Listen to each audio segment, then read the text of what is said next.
Okay.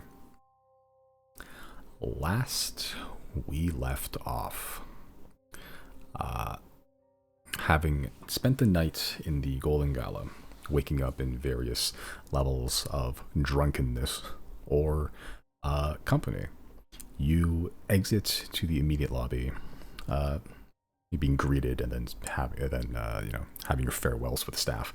There was a woman staring at you in the corner booth, Riley. Uh, a this ephemerally beautiful elven woman who was just kind of staring at you, and you approached as the interest was piqued at this moment.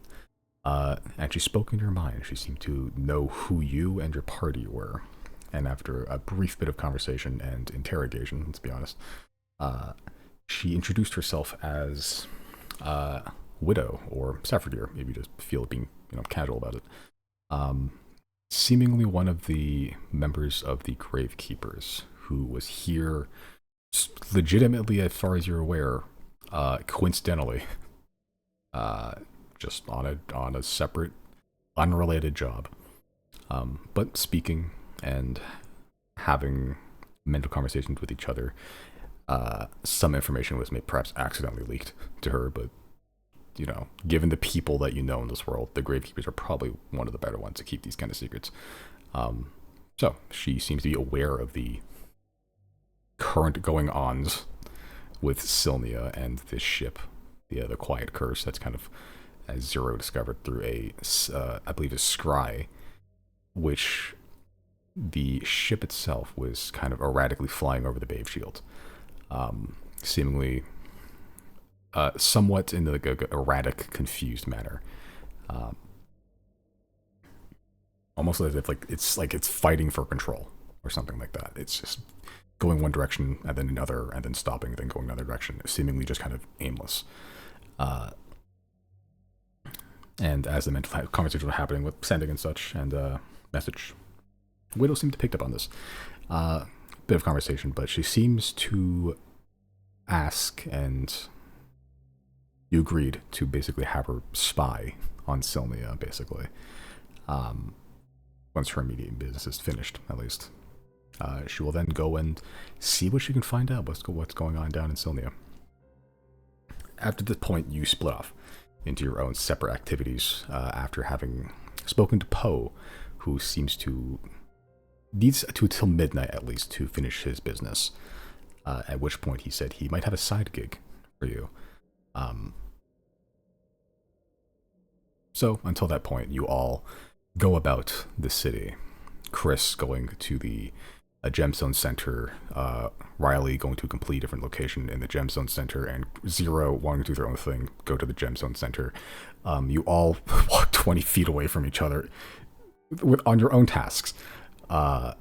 Chris going to a bakery and then bribing the local homeless to basically be worshipped as a god, as the rat god.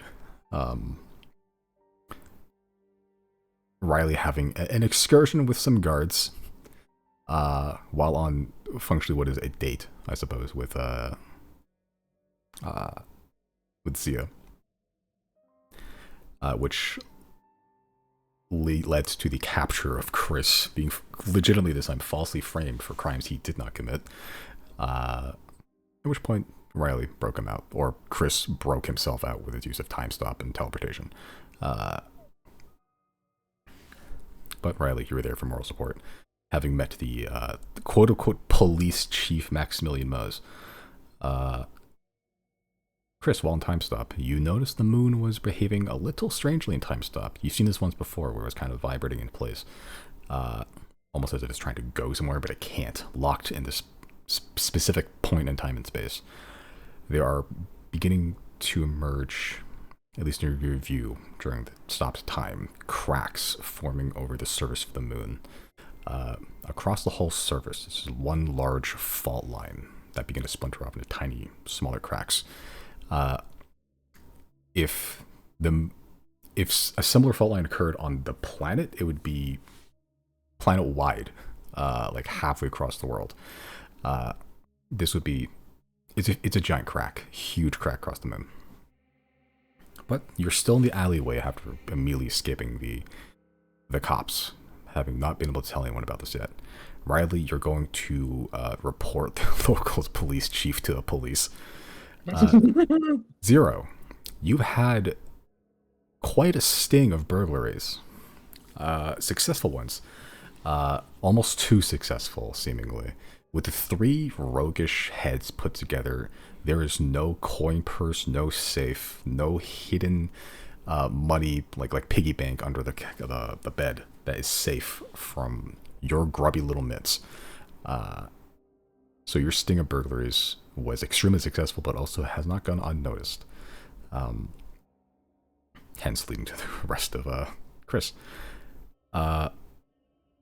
You begin your string in the neighborhoods, eventually tracing your way to the kind of industrial areas, the cloud docks, raiding some warehouses, getting supplies and such. But you end, perhaps unwillingly, in a singular house, a kind of a almost office house combination.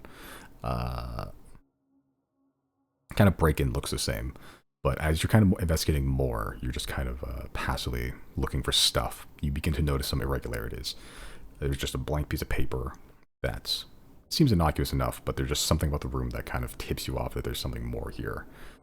There's a headless bust, and as you begin to explore more, there's a book that is hidden behind a set of drawers that is built into the wall in a glass container with an immensely difficult lock that you only just barely succeeded in doing. Piquing the interest of your group, you find the book. It is filled with arts of tongues. You put the piece of paper on the bust. Seemingly it sticks to it, and you begin to look. Imagine the clues. Kind of going through artworks of tongues. The single word just says beware on the piece of paper that was legible to at least one of you. You say the phrase out loud, beware the silver tongue, at which point the room seems to come alive. The piece of paper begins to ink faces, saying the words, have you forgotten who you are? Answering yes, it shows the face. A beautiful man, kind of like pointed goatee, long but tied into the little like tied with like rings, metallic jewelry rings, long hair, slightly tanned skin. The face of Tan and Lorik. Beginning to explore more, you find a seemingly just a abandoned domicile, a completely empty room with seemingly nothing in it. Going downstairs, you find a kitchen with a door that you cannot open. For the first time in a while, a lock that has bested you. A fireplace and a green couch, and a room that seems to shift, kind of melting into black ink before forming shapes, like other rooms, seemingly.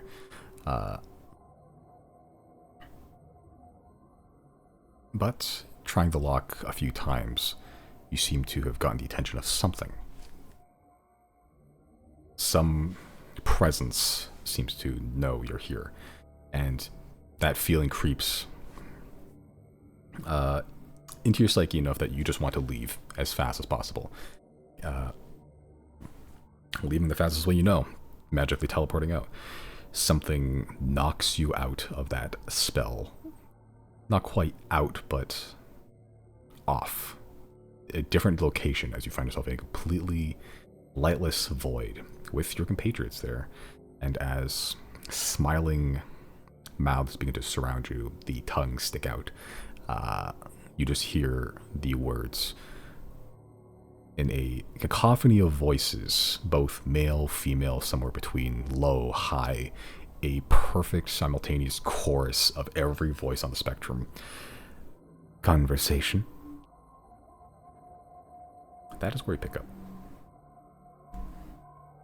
That was 10 minutes of exposition, Jesus Christ. Holy. A lot happened in Zero segment. It reminds me of something, but I'm not quite sure what, where there's just a bunch of voices. Maybe it was the thing on top of my head.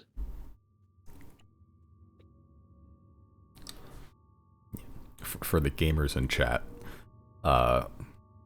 if you want an auditory reference for what this sounds like, what Zero's hearing, think of just like chaos from Hades. That kind of like Oh, okay. mixture of Yeah, voices. gotcha. Yeah. Okay, but Zero, we'll start with you. Unless you want to think about what you want to do first, in which case we can jump to one of the boys and their whimsical little adventures. No, just get it over with. Okay. But the words conversation is spoken out to you, Zero. You see yourself perfectly illuminated. You see Claudine and you see Nyx in here with you, perfectly illuminated, but nothing else other than gold and silver teeth, mouths. You're not sure if they're close to you. You're not sure if they're far away and they're just giant, but they seem, clearly visible, at the very least. No eyes, no nose, no ears, no face, just mouths and tongues. What would you like to do?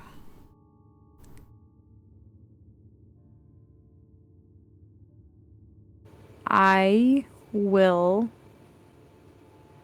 What are the girls doing right now? They are very much 3-man band, back to back to back, ready to stab. Like, they haven't drawn weapons, but they seem ready to at a moment's notice.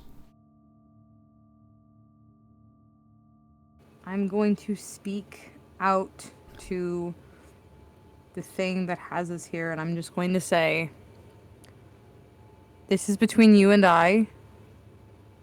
They have nothing to do with this. Please let them reach the destination in which they were going. Make a persuasion check.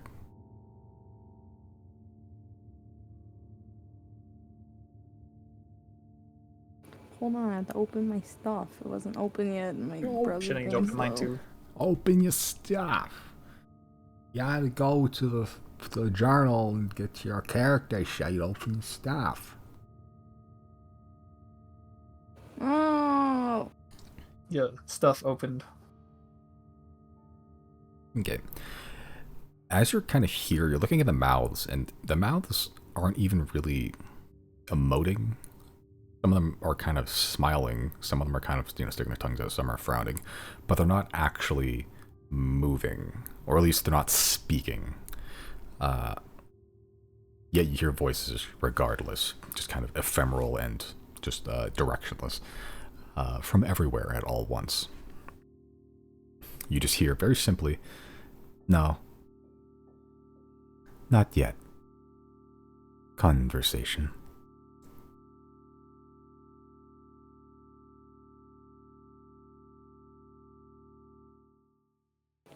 I will just say to this entity, say your piece then.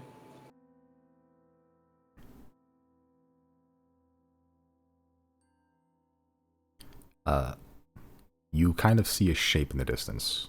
It's strange. As void of color and light as this place is, you see black amidst black. You can't see it. It should blend in, but it seems to be, the texture's different. The black doesn't match the surroundings, so it sticks out weirdly. But as you kind of focus on that, a few seconds pass and begin to form the shape. A very simple wooden door. One that you tried to pick literally a minute ago. The basement door. Free us. Trapped.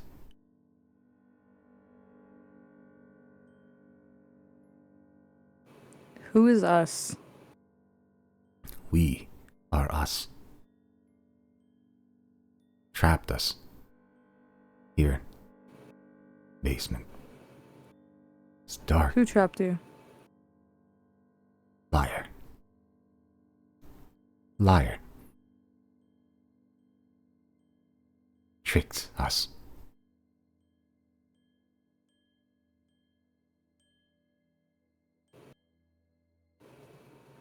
Am I not speaking to the silver tongue? The tongues roll out, And the tongues, well, some of the tongues were already rolled out. They are silver. Yes, but name taken. Not I, not him. Tricked. Who took the name? You kind of see that door shape begin to melt back into black again and then form in this puddle of ink. A fabulous man adorned in jewelry and rings and metal and, bright purple silver robes. Man. They're showing me Tannen again? Yeah.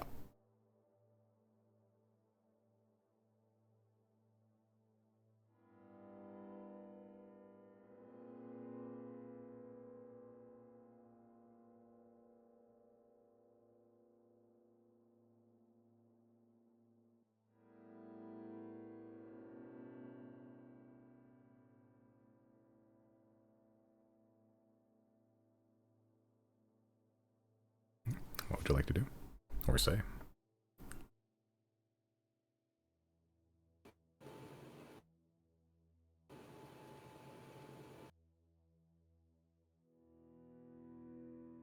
Sorry, my computer's being stinky. I'm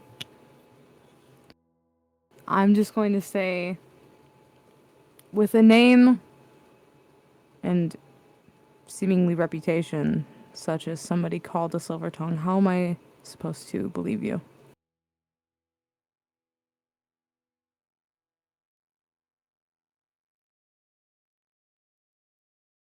I can give gift.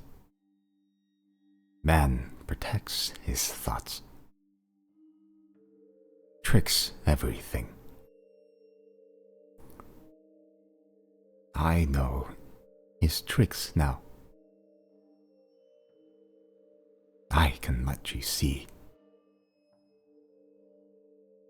his thoughts. His real thoughts.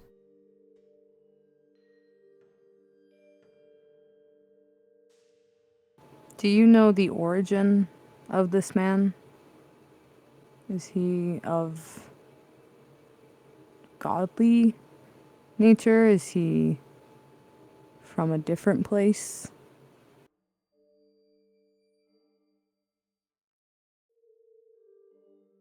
Powerful. Not a god. Connected, maybe. Liar. Can he be killed? Can you be killed? Alike you are.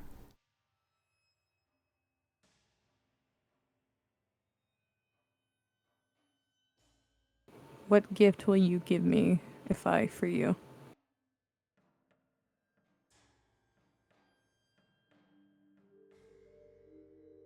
You see above the mouths, one eye shows up.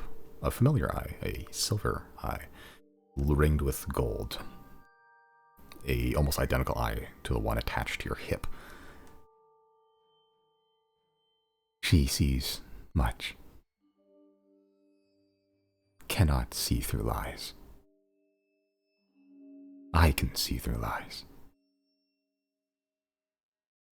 Truth in words I can give you.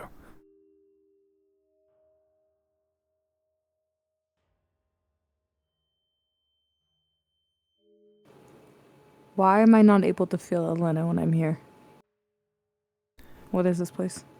Not just this plane, but this house. Man, he made it. Wears many faces. Makes me remember them.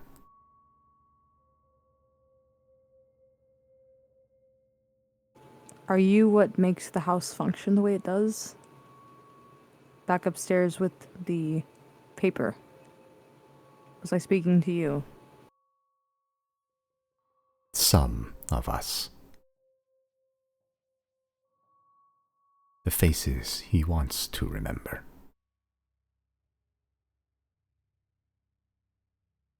The faces he needs to when he forgets. When he makes himself forget. So he can become someone else. You cannot lie when you cannot remember. He is Tannen Lorik. He was someone else before. He has become someone else before. He will become someone else again.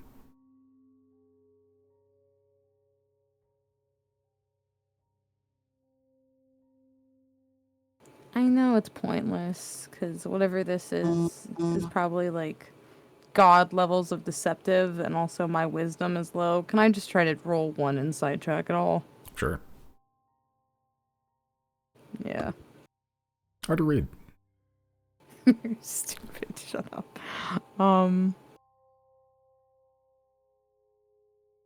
And I will say to it, what if I say no?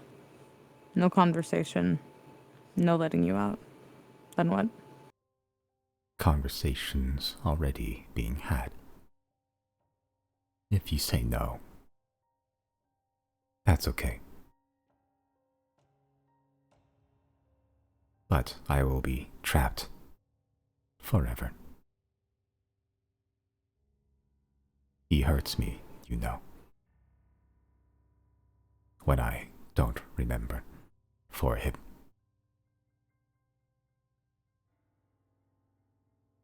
What will you do once you're out?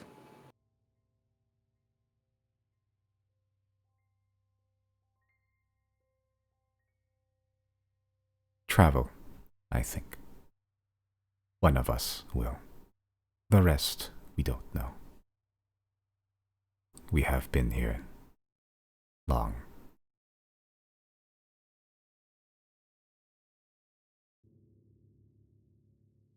How many of you are there? Too many. More of us when he needs more. More faces, more tongues, more memories.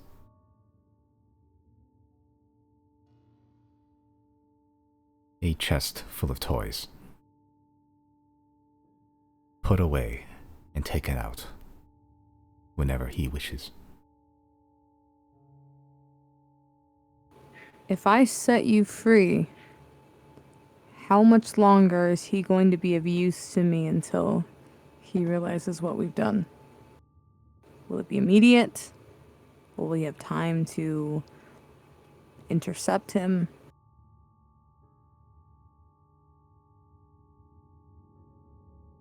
He may already know. Our recommendation: kill him.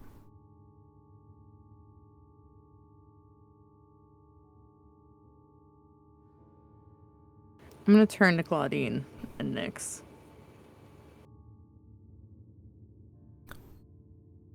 Nyx has no opinion on this. Claudine sort of looks at you. You know, hand still at the draw, but ready, but, you know, seeing words being exchanged. Hasn't stabbed anything yet. She kind of looks at you. I mean, you've known him longer than all of us. Are you willing to stab your number one fanboy? If that is what he is.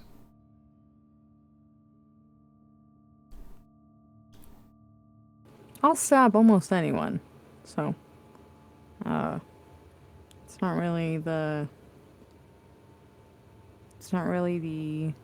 thing that gives me pause. It's more so I'm about to let something out.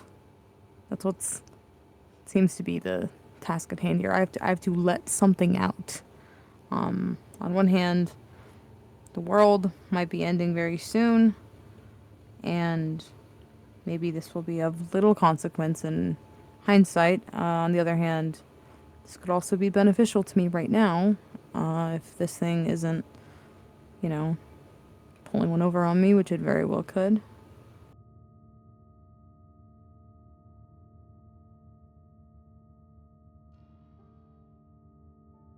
Claudine still turns. I still turn towards you. Well, I'll do what you do. If you say he dies, he dies. And if not, well, I don't see how else we're going to be getting out of here.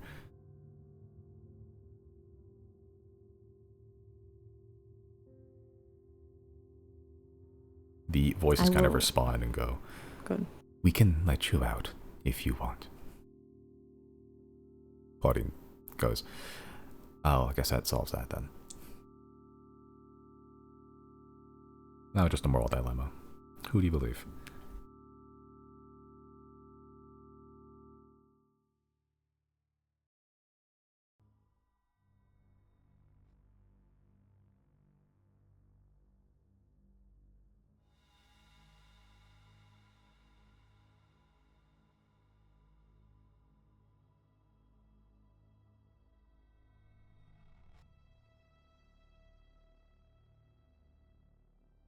I will turn to Claudine and Nyx and just say to them, I want the record to show here that I normally know better than to expect something different from something that has deception within its nature, but I'm going to take a chance here. We may get our asses kicked. You girls can handle yourselves, though. You're powerful. Yeah, and Nick sort of turns towards you now. Well, and if he knows we're coming, we can get the rest of the bandit. We can just, I assume, just curb stomp him.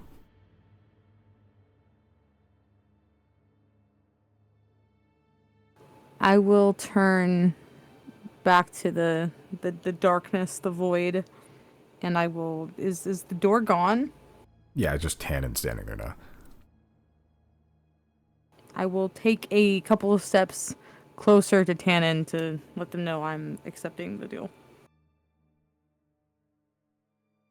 Okay. As you kind of make that decision in your head, Tannen kind of melts back into the inky darkness, and that door appears again.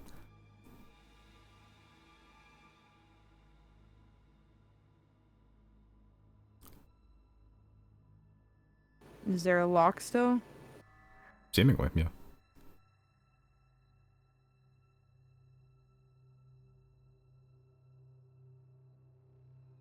I will walk up to the door and I will try to just open it. Okay. It seems locked. Pretty locked. And I will do what I do best, Simon. Okay. Make a Thieves' Tools check with advantage.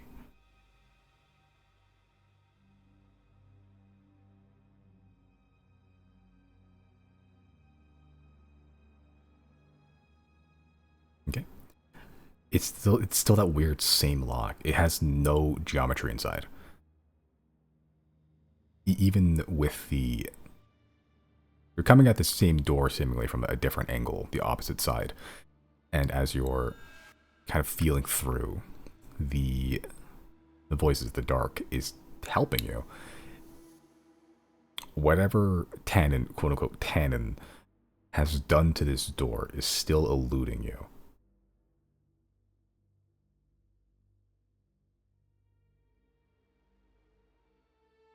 Like the teeth of your lockpicks, like the tools find no purchase on anything.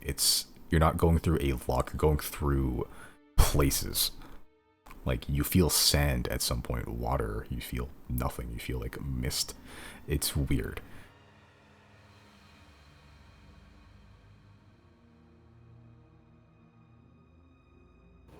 I will keep trying. Okay, make no do so check with advantage.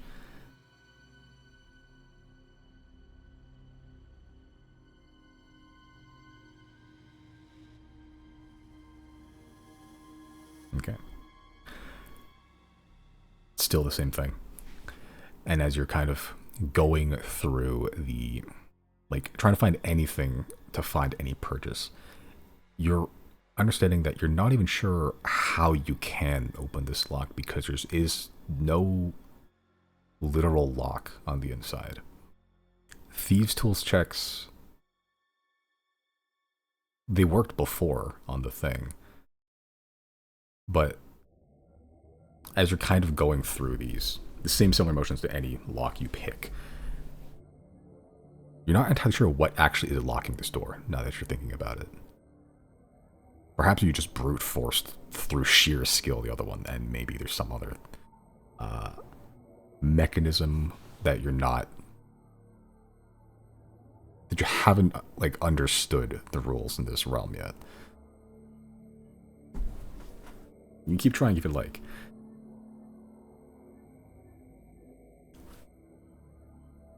I mean, I don't know what else to do. Yeah, I'm gonna keep trying. Okay, make another Thieves' Tools check with advantage.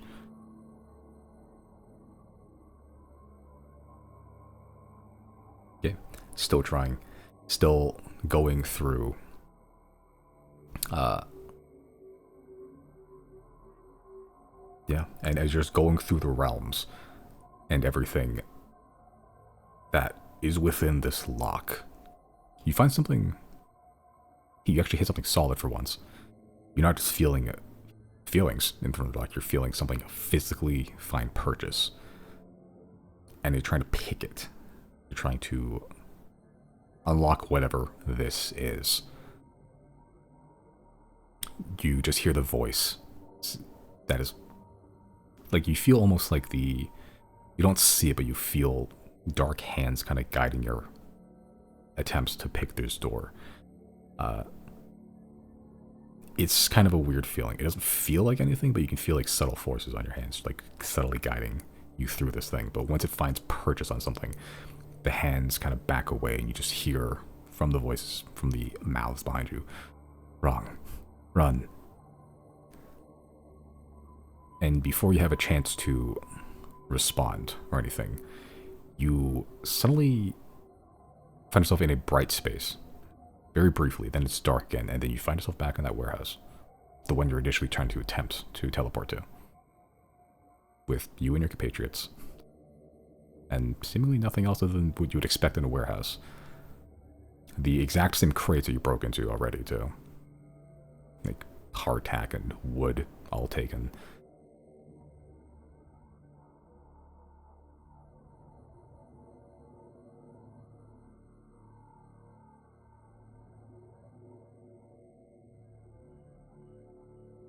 I'm going to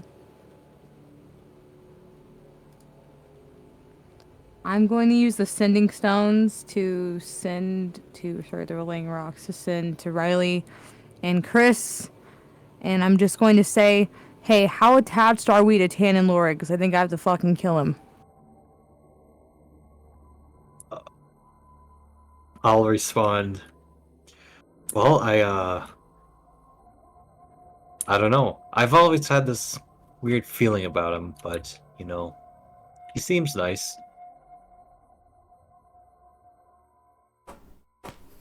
Where's Riley at this point? Is this before or after he becomes a Karen?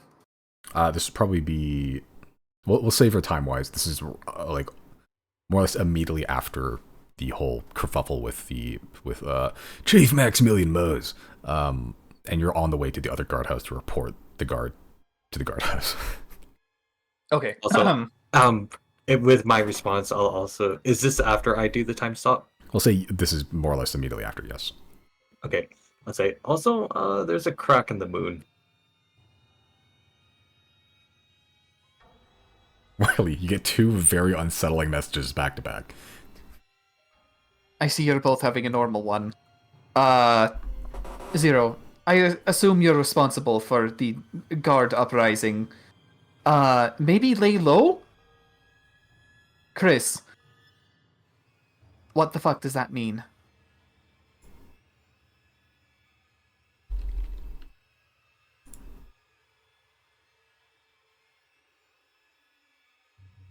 That's it.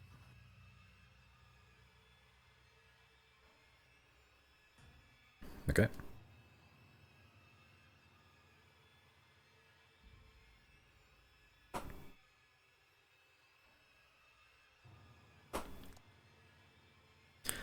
Okay, so 0. What would you like to do? Or would you like to continue to use more relaying rocks to converse with the party? We get 3 a day. No limit on character count, right? Yes. And it goes to everyone in the group chat. So Anton's having a hell of a time right now. What did Riley say just now to me? 1, I suppose you're responsible for the guard uprising. 2, maybe lay low for now.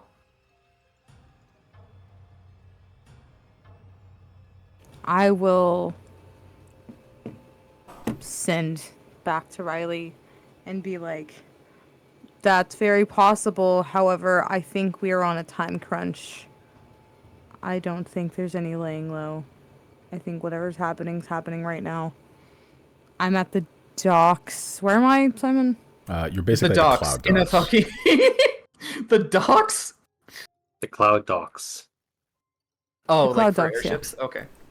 Yeah, I'll just tell Riley I'm in a warehouse at the cloud docks. Or not Riley, the boys. I'll tell them that's where I'm at. And I will turn to Claudine and Nyx. Where's the dragon right now? The dragon's on Nobethis, right? It's in Thane. If I recall, yes. And it's the 6 of us here, including Zia. Yes. Okay. I will turn to both of the girls and be like, look, I don't want either of you to get involved with this if you can help it. If shit hits the fan, please run.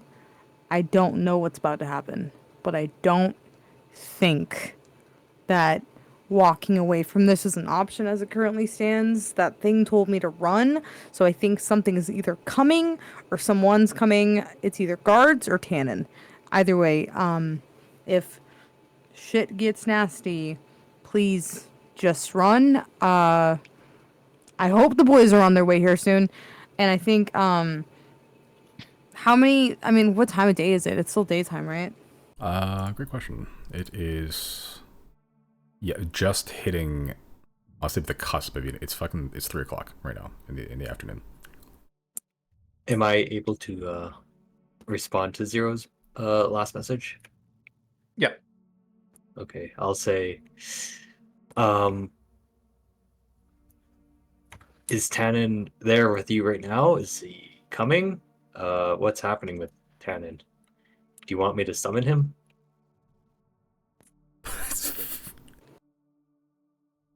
I will use my last sending to say to Brandon, not God, to Brandon, Jesus, to Chris. Yeah, Brandon, you as a person get Zero's voice in your head. I summon the human being, Brandon. I'm going to say to Chris, Tannen's not with me. Don't summon him. I think he's coming anyways. If anything, we need eyes on him right now. I encountered an entity that I believe to be the Silver Tongue proper. Tannen is not who he says he is. And whatever it is knows I was in this house that belongs to the Silver Tongue. They've trapped something there. And I need to help it get out. But there's either guards coming to the house right now or Tannen himself. Either way, if we have eyes on Tannen, that's good. If we don't, I'm not surprised, but I think he's coming to where I am. So please just get here. I'll start heading towards the docks, the cloud docks. See if I can find Riley on the way. Sure. Yeah, Riley, are you gonna divert course, or do you still want to report? No, at I'm still HR? gonna be a Karen. Okay. I feel like I got time. Okay. So Riley goes this way, Chris goes down. It'll take probably about 20 or 30 minutes for Chris to get to where you are. 0.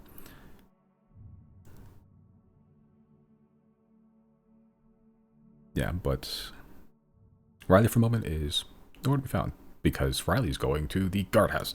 Speaking of, I believe I was going to heading west. It was the next nearest guardhouse was basically. Yeah, and Riley, you head another 10 minutes or so, 15 minutes from west where you were going. Put on some.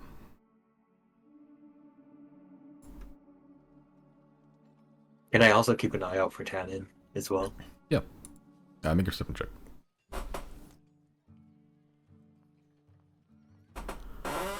Jesus.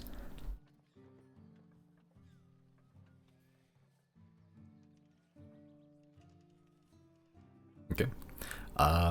Looking around, you don't see any magnificent bastards nearby, seemingly. You find other magnificent bastards, people just dressed in opulent, just, decadent furs, but no Tannen Lorig.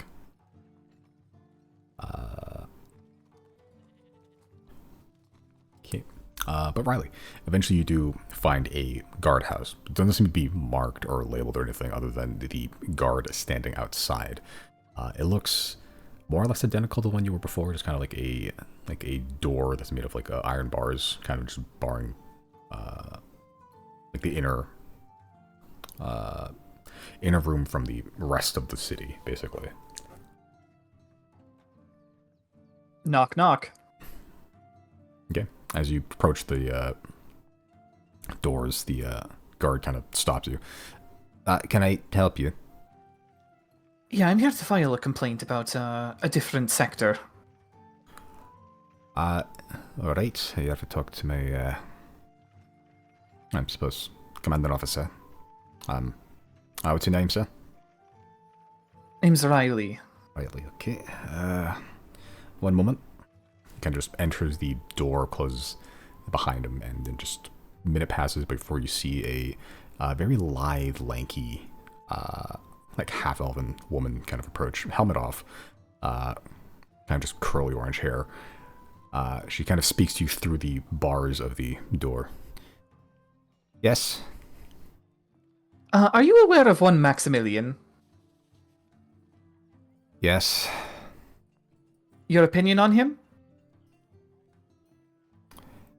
He's a braggadocious nepotism rot filth. Okay, good. Then I feel as though my work here is already done. Are you guys taking steps to ensure that he is either removed or relieved of post or perhaps just brought down a peg? Nope. And that would be because... Because I like my job. And I'm guessing your superior officer is the one responsible for the nepotism, then? No, he has a family that's a bit rich. Makes generous donations in the pockets of some important individuals well above our station. So, no, nothing to be done. In that case, I will simply report that this Maximilian fellow wrongfully detained one of my cohorts, and we have since had him released. Just in case there's any files that dispute.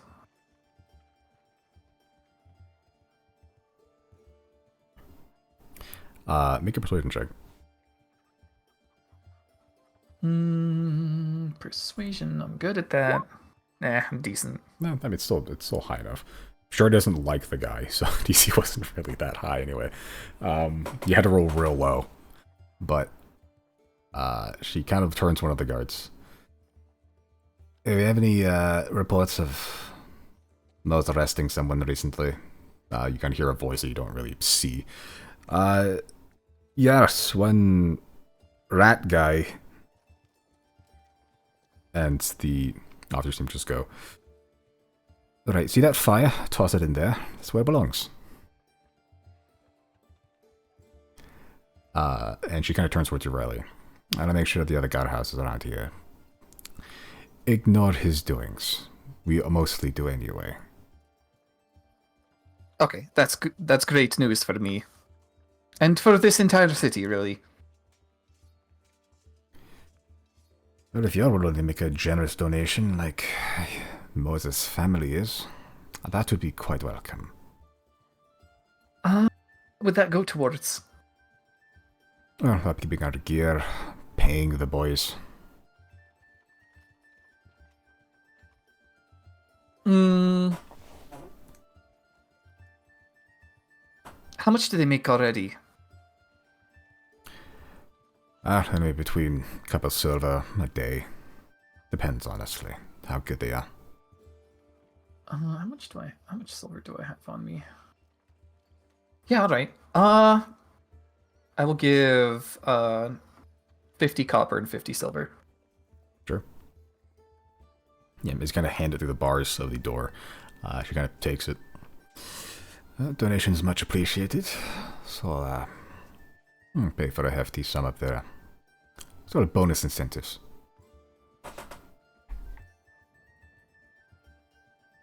Riley, you said his name was, right? Kind of turning towards the guard who took your name, and he kind of nods.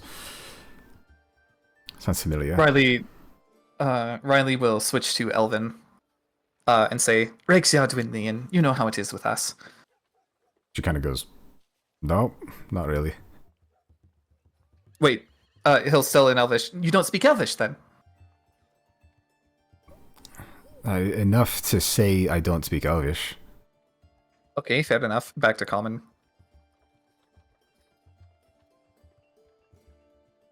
Human parents.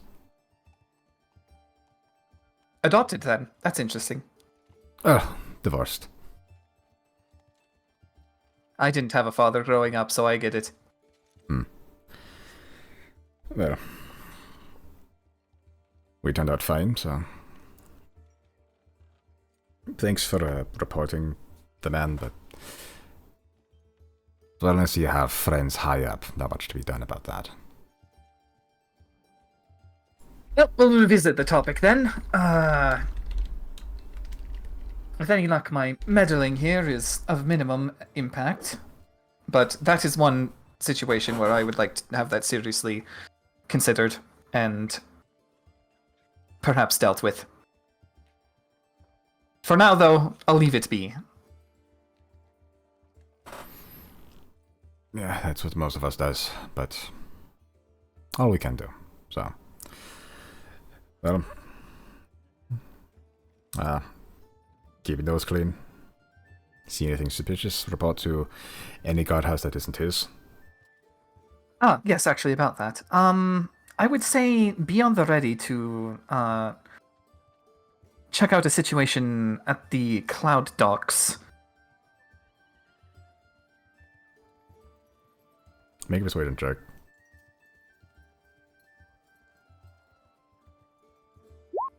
Yeah.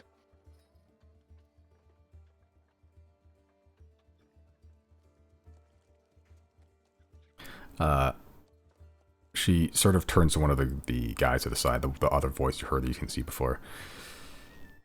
Do any patrols near the Cloud Docks right now? Voice kind of goes, yeah, Francis. Right. Well, tell Francis, just keep a close eye, maybe go and back him up.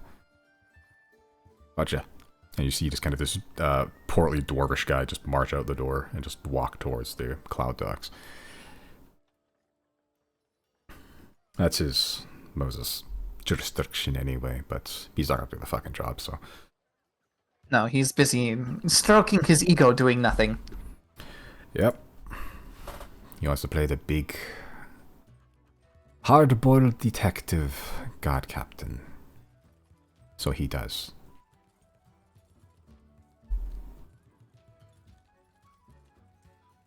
Well, if you know a way to knock him down to pegs, let me know. Because I'd be glad to see that. Well, his Ratman perp got away from him, so... he's already been knocked down a peg. I'll make sure that every report he makes about the Ratman is going to go straight to the trash. Wonderful. Excellent, then. I'm glad I took the time to come out here. Is there anything other business you have? No. I'll just be heading down to the Cloud Docks myself and trying to help diffuse whatever situation is going on. What situation is going on anyway? Not sure. It involves Silverwind, though. Okay. But I don't know if it's a scandal or something. That's still not above my station. So unless they're starting fist fights.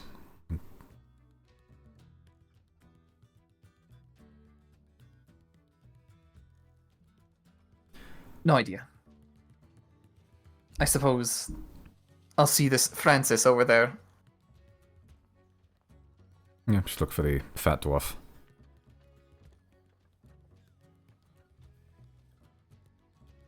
Duly noted. I'm off then. Enjoy your donation. We will, and thank you for it again. Okay. And with that, Riley will wordlessly leave. Yeah, and she wordlessly turns back towards the rest of the interior of the guard house. As you begin to kind of trail Francis, the or whoever the fucking dwarvish guy is. Francis is the guy who's already there. But you noted that something may be occurring in the cloud docks.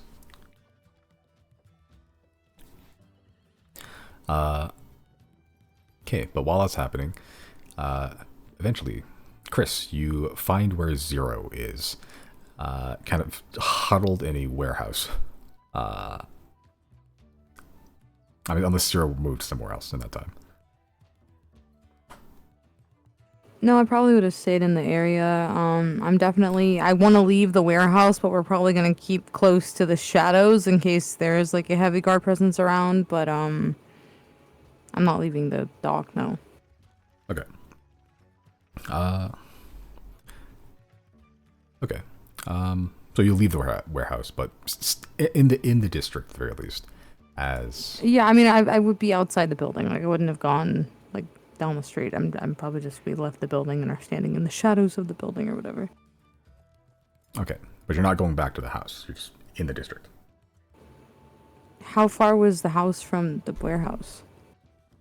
Probably, like, it's still in the district, so probably, like, 10-ish, 15 minutes or so. Yeah, I'll stay near the warehouse so Chris can find me because that's where I said I'd be. Okay. Yeah, and it's less a thing of Chris finding you and you seeing Chris walk up first, and then getting his attention, flagging him down. So eventually you and Chris meet up. As Chris, you see three rogues, chilling in the hot tub. They are not 5 feet apart. One of them might be. Is there actually a hot tub? They're standing next to a tavern that just has like a fake fancy sign that says the hot tub on it. Oh. I'll say, is Tannen around? Did he show up? Nope, this isn't the place, and I'm just gonna grab Chris by the arm and then just begin dragging him in the direction of the house, like, quickly. Okay. Yeah, and as you're dragging Chris towards the house, both you make perception checks.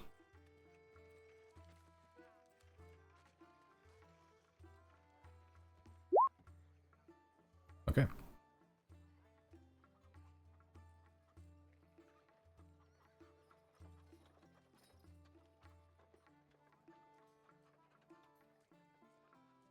Okay. As you should make your way to the house, Zero, you're just kind of thinking through what's going on, what, like possibilities, essentially. Trying to figure out what is going to happen, what may happen, what are the consequences of such. And he doesn't really... You're just heading to the house.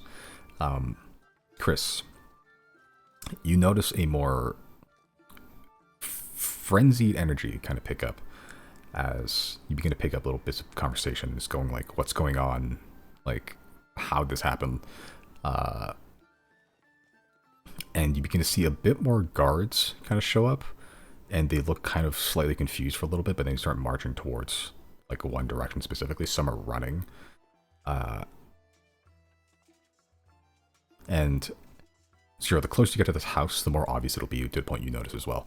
As you both notice, there's a kind of black column of smoke in the direction where the house was. And as you approach, you begin to see a large crowd and a kind of orange glow around that area as well. As Zero, you turn the corner and there's a huge blaze. Like that house and probably the 2 or 3 houses surrounding it are all on fire. Like, not small fires here. These are house-destroying fires. Like, tip to toe, basement to roof, there is a huge inferno centered on where that house is.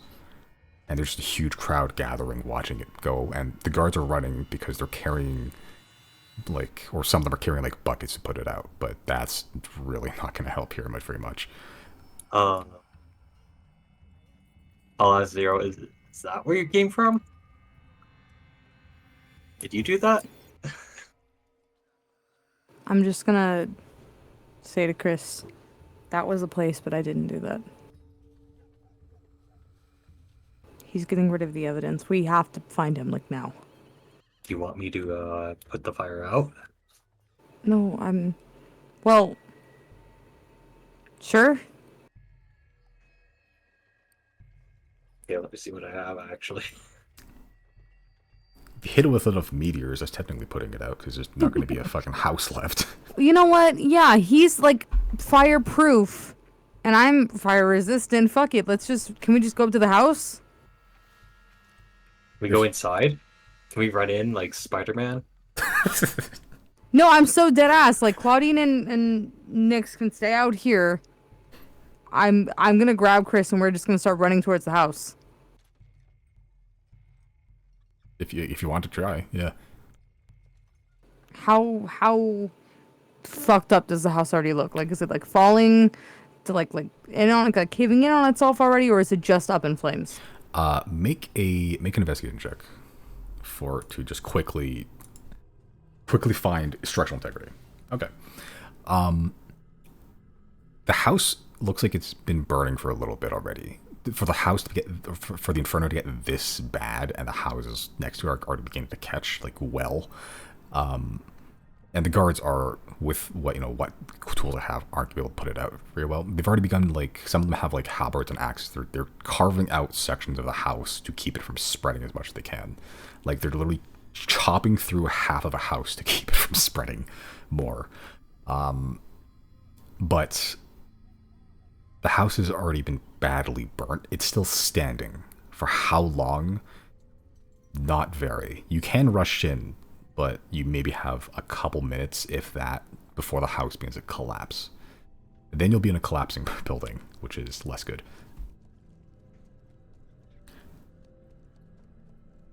Yeah, and I should note, you're fire resistant, not immune. So you will still be taking fire damage, just a lot less of it. That's fine. I'm gonna tell Chris, what can you do to put the fire out? Does it involve making more fire and destroying more things? I can attempt to try and get some water in here. Like maybe rain? Maybe something that maybe I could just dump a whole bunch of water. Wait.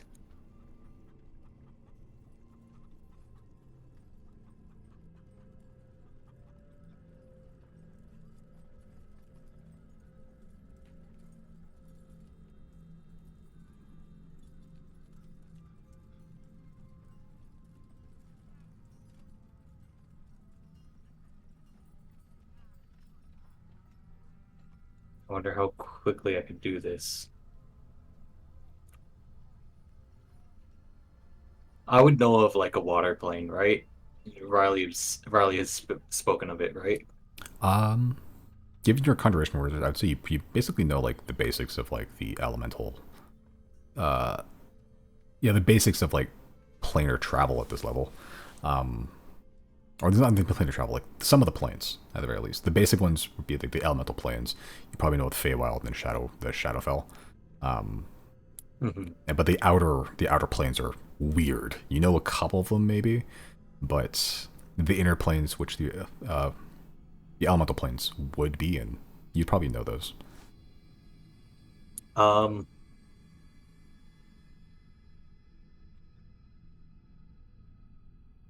have plane shift. I was wondering. Wait, I think that brings you to a different oh plane. yeah, that brings you, okay.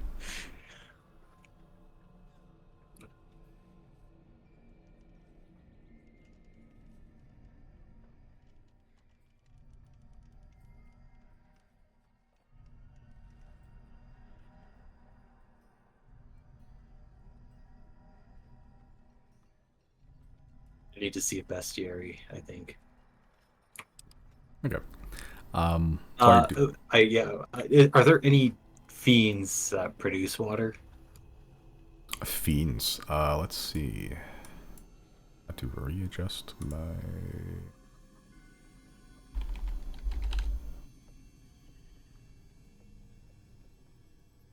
What's the highest CR you can summon? Let me see.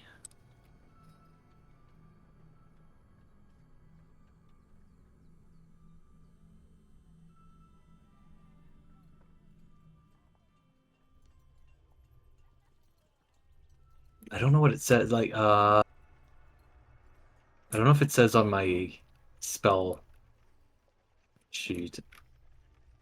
Summon Forget. fiends. Oh, this is specifically like one type of fiend. I could see demons as well. Where's my demon one?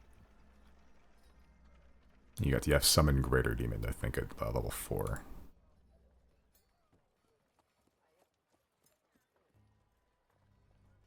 Challenge rating 5 or lower.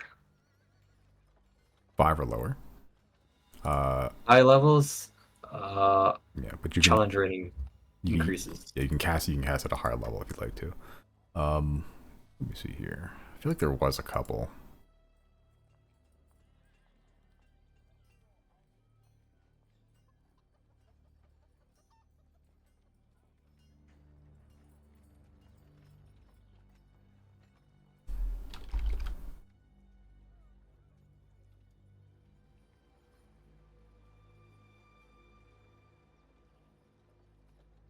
God, there was one. I can't think of it now.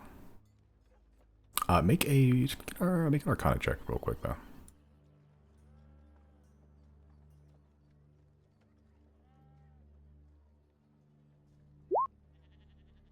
Okay.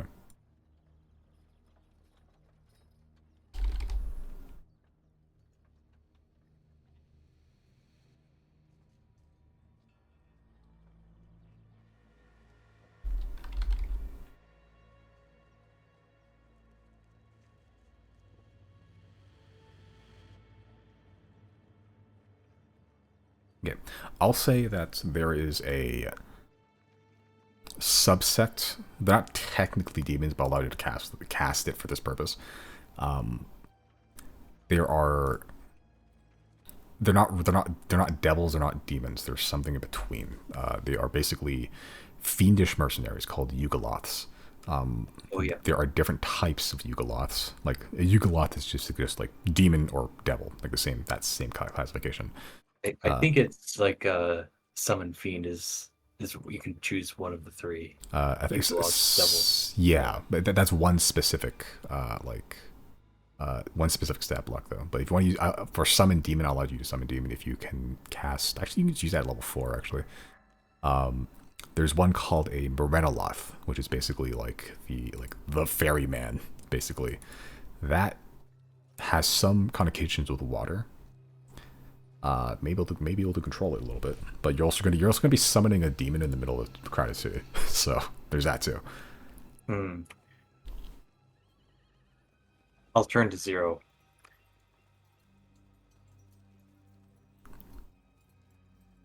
Do you think Azazon could help? She eats fire. I think we don't have enough time to worry about Azazon getting involved. I'm gonna pick up. Is there like a stone on the ground, like pebbles or something? Yeah. I'm gonna pick up a pebble and I'm going to book it towards the house. Okay. There are guards basically trying to like put out the fire. They're not really cordoning the place off because all hands are on deck to put out this fire, but you can book it in. Like some of them that are trying, like already throwing buckets of water onto the fire, will try to stop you from rushing to the fire, but you can make an athletics or acrobatics check to just avoid them, and they're not going to chase you into the fucking blaze. So, oh yeah, you backflip, over the guy fully.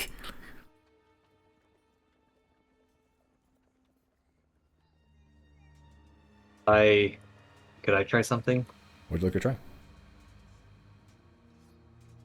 I'll try to use a divinity. Okay, to do what? I just have like a rain cloud over the houses that are on fire and just like a torrential downpour over the houses. Yeah, simple enough. What does it look like? Is it localized? Do you physically change the weather in the city? Does it have a shape? kind of localized. It's kind of like a dark, gloomy cloud that comes over. That starts manifesting over the houses, and then there's a little bit of lightning and that sort of thing. It's like if Thor was coming.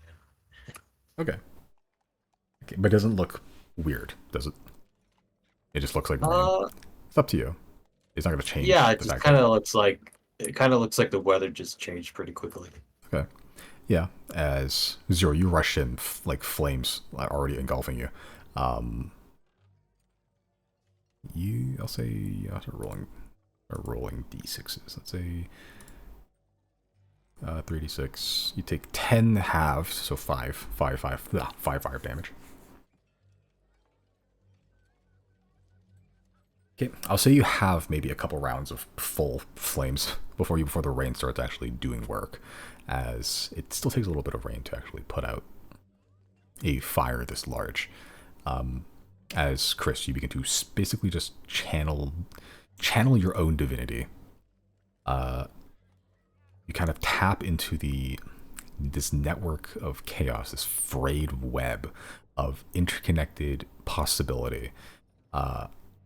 And begin to pluck in your mind, just pluck at these little strings until eventually they compact into a ball. And as you kind of shift back into reality, that ball you created of, a net of chaotic energy formulates in the very kind of localized, like 1,000-foot radius of heavy torrential rain. It is not pleasant, especially in the winter, but I'll be right back. Okay. Yeah, and as the rain begins to hit, some people were not prepared for rain; they were prepared for snow, which is midwinter. It's still pretty cold, so the fact that rain is existing right now is a little strange. But it's putting out the fire. So eventually, maybe give it a couple minutes, and it's going to be fully put out.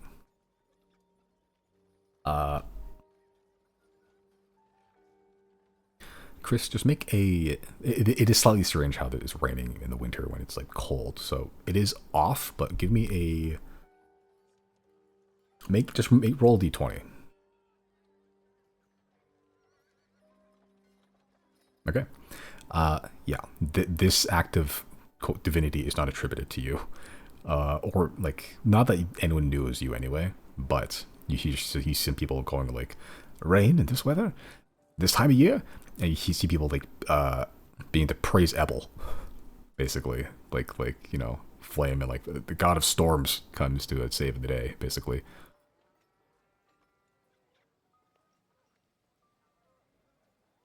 So you don't get your divinity point back. Okay.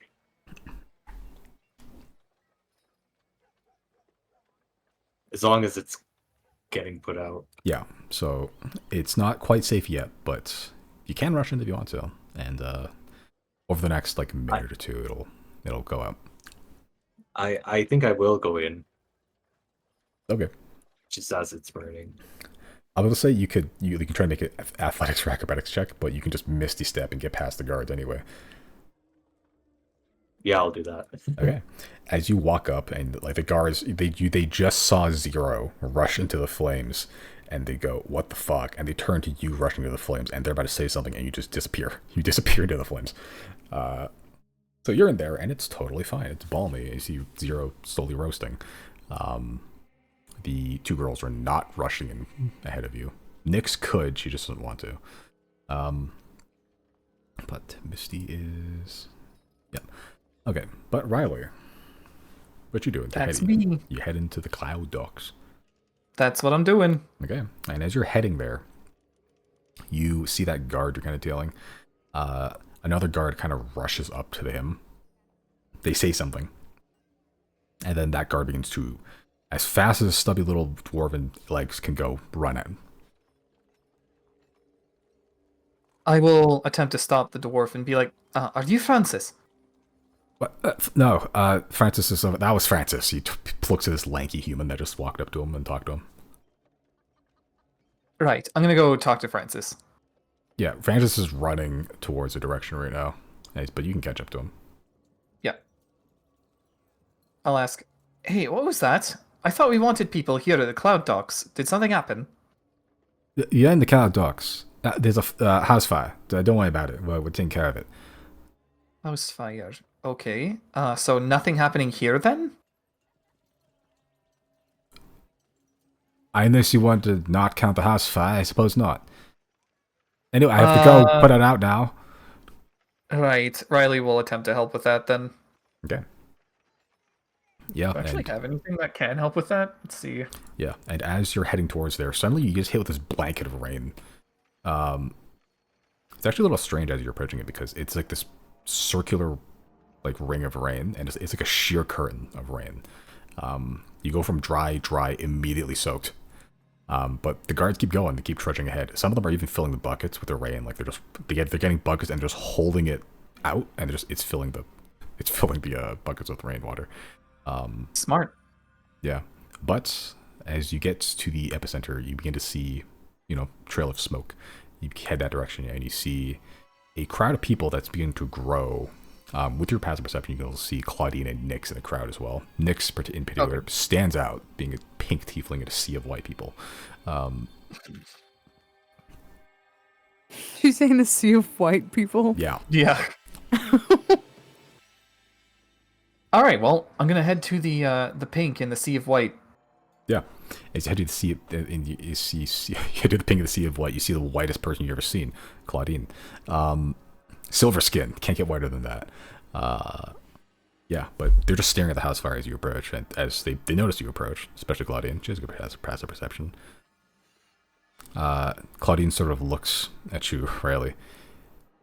Well, I mean, it's raining, but you have any more water in there? Not in this bag of holding, I'm afraid. Let's find out. And as Riley is figuring out, wait, Storm of Vengeance might actually. Unfortunately, no, that will make it worse. That's lightning and wind.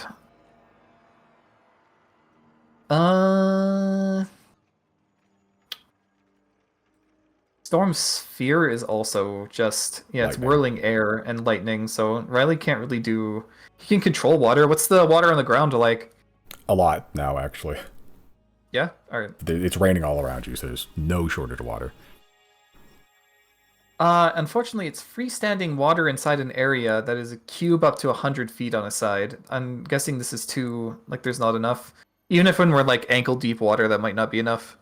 I mean, like, I believe you can control it like Korra, right? You can kind of just, like, paint the place.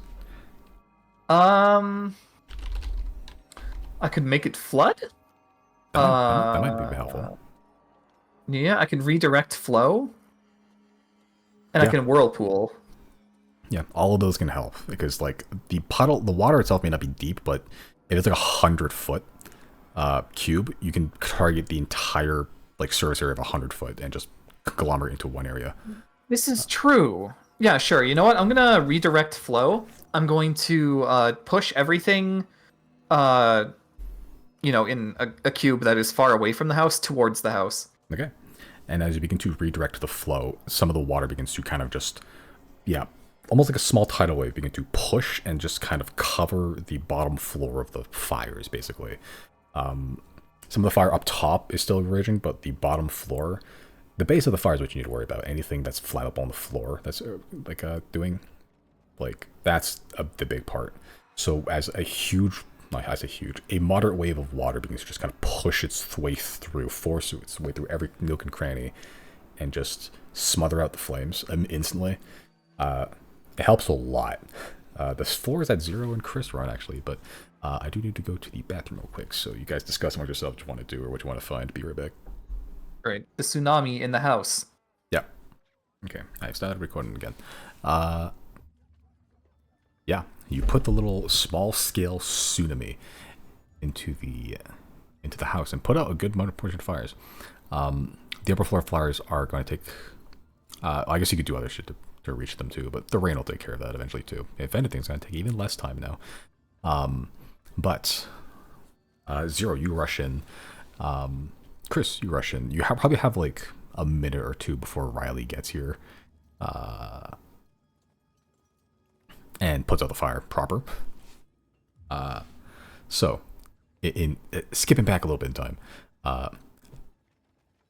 Zero, you rush in, and shortly after that, Chris rushes in. You're still, for the purpose of this, in a blazing inferno. It's still raining, but you have about a minute or so to do something before Riley gets here. So, what you doing? I'm going straight for that fuck-ass door in the basement. Okay. Can I investigate to see if there was any evidence of someone being here?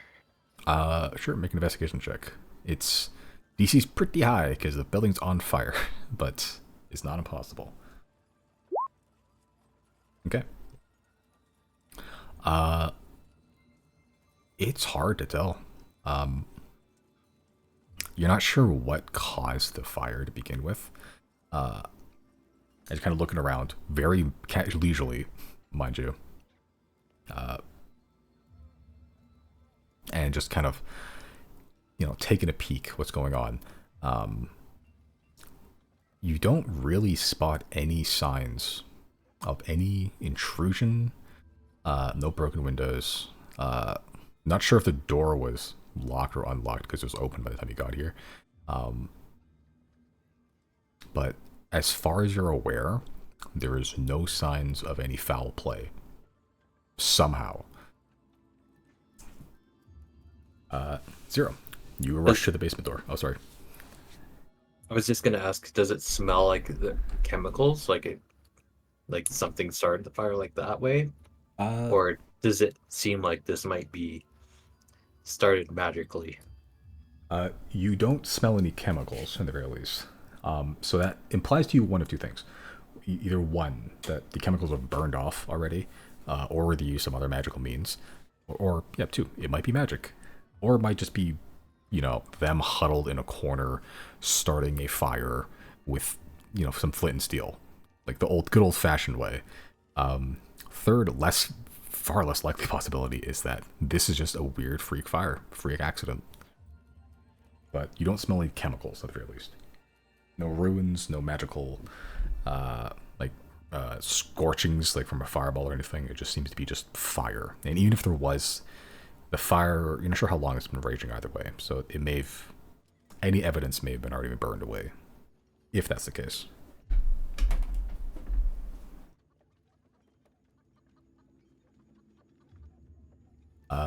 But Zero, you just head straight to the kitchen, which is just, immediately to your left, functionally. It's still black and inky from what you said the phrase before, but the door's still there. If anything, it looks a little creepier now. Because the door is, slightly burned, but there are marks where there aren't. They seem to be handprints that are perfectly untouched by soot or burning at all. And there's probably 2 dozen of these handprints just kind of coating the door. Almost as if it's something trying to get out.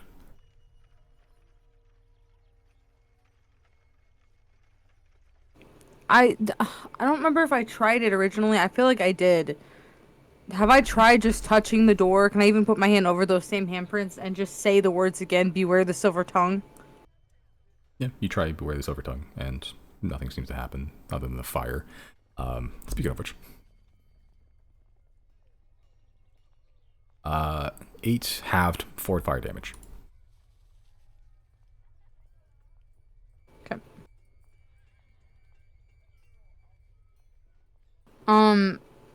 Brandon, I asked Bowen while you were gone, are you okay with me using the Destiny Bender today if I need to? Yep. Thank you. I'd like to try to open this fuck-ass door. Okay, make a thieves' check. Okay. You begin to search within the lock dimension. And you've been here a couple times now. You're still not used to it. You still don't really understand how the inside of this works. But you're getting used to it in whatever way you can as you're kind of fiddling around on the inside. It's still weird. It's still strange in here.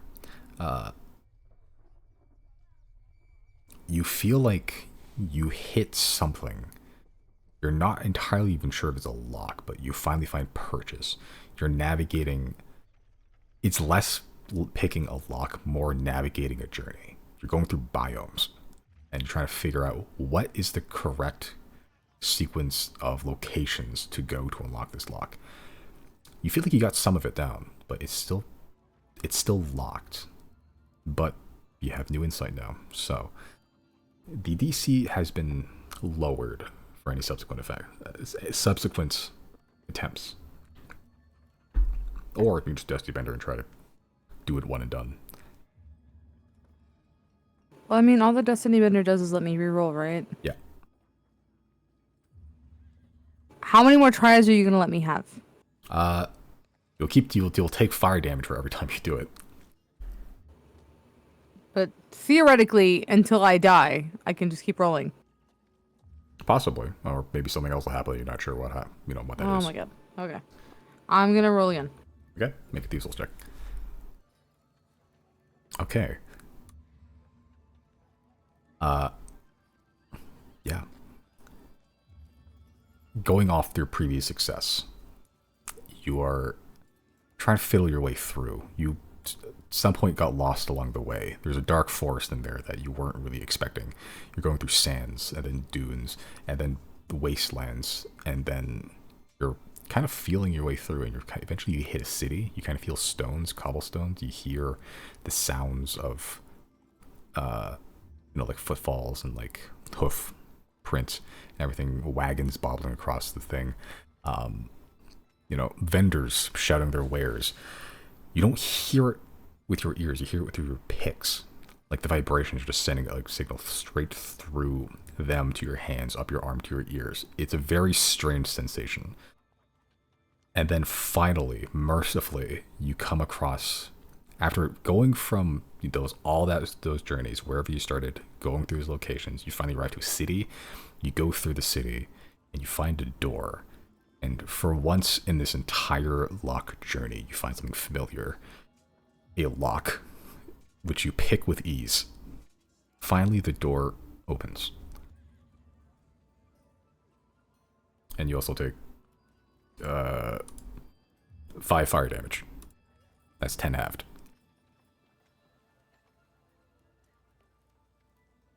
Okay.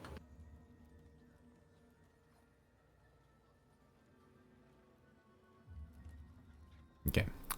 But the door is open. I open the door. You open the door. There's just a set of stone and wood staircases going down that the fire has not touched yet.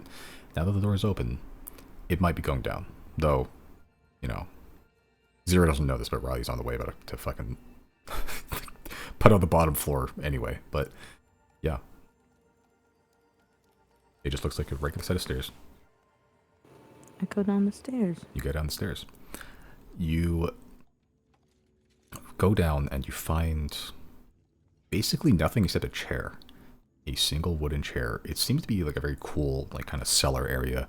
Very small though. it's probably only like, 15 by 15 feet, if that. Like, you're barely tall enough to fit here. Like, if you were just slightly taller, had slightly longer horns, you'd be scraping the top of the ceiling. There's not even a lamp, but there is a single wooden chair. There's also the very, very, very strong scent of iron.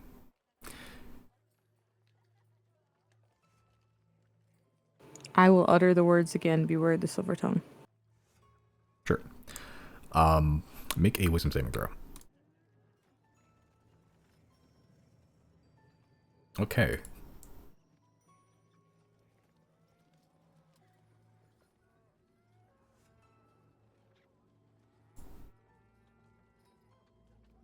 You take 20 psychic damage. That's not a success. You also don't go insane, so that's a good thing too. You say it. There's just a single chair there, and there's a scent of iron. You know this spell well, and I've used the exact same metaphor before. Scent of blood. You don't see it. With flames above you, there's some lighting. Even then, with your dark vision, you could see like specks. There's nothing here. The moment you utter those words, you begin to flash through memories, not your own, of other people. There are memories of seemingly just like, widows of normal wives, working class families, noblemen, like business partners. Every person in every walk in life, just like serfs, urchins, young and old, have at some point been in this exact room, in this exact chair, and at some point died. There's one memory in particular that flashes through. At some point you see a beautiful man, but all disheveled. Beard kind of all frayed out, not tied with rings, tanned. At some point Tan Lord was in here as well. And at some point he died in here. The psychic damage is because you get hit with this in a fraction of a second, and they all scream at you. Not you, Zero, you, the torturer. Because you conceded, though, you don't go insane, you take half damage. What would you like to know? You get one thing.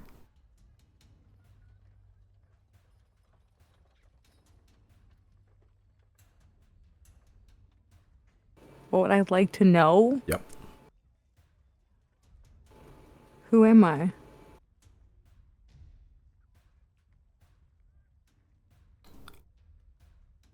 You are the string puller. You are the one behind the mask. You are the shadow behind the curtain. You are unseen. You are never to be heard, but your voice will ring loud and clear. You are mender of bridges. You are burner of bridges. Connector of everything, and the one who chooses to sever those connections. You are the silver tongue.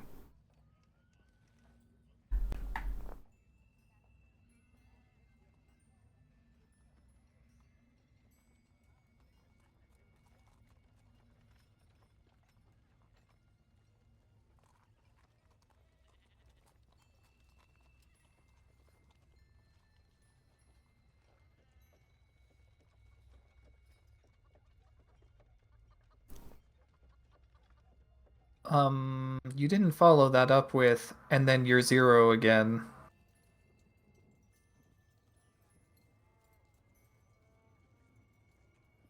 Yeah.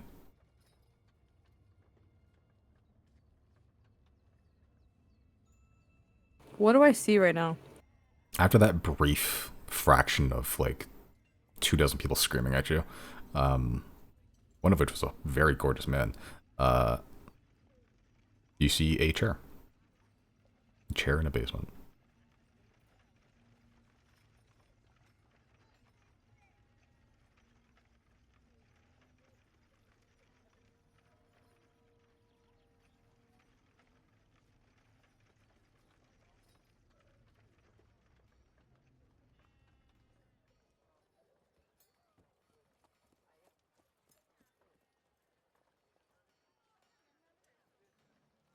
I'm gonna try to speak out loud to not the bedroom, to the room again, like I did upstairs, and I will just say, I'll look around the room. I'll say kitchen. Yeah, the words kind of echo a little bit. It's kind of muffled by the fire upstairs, but nothing seems to happen.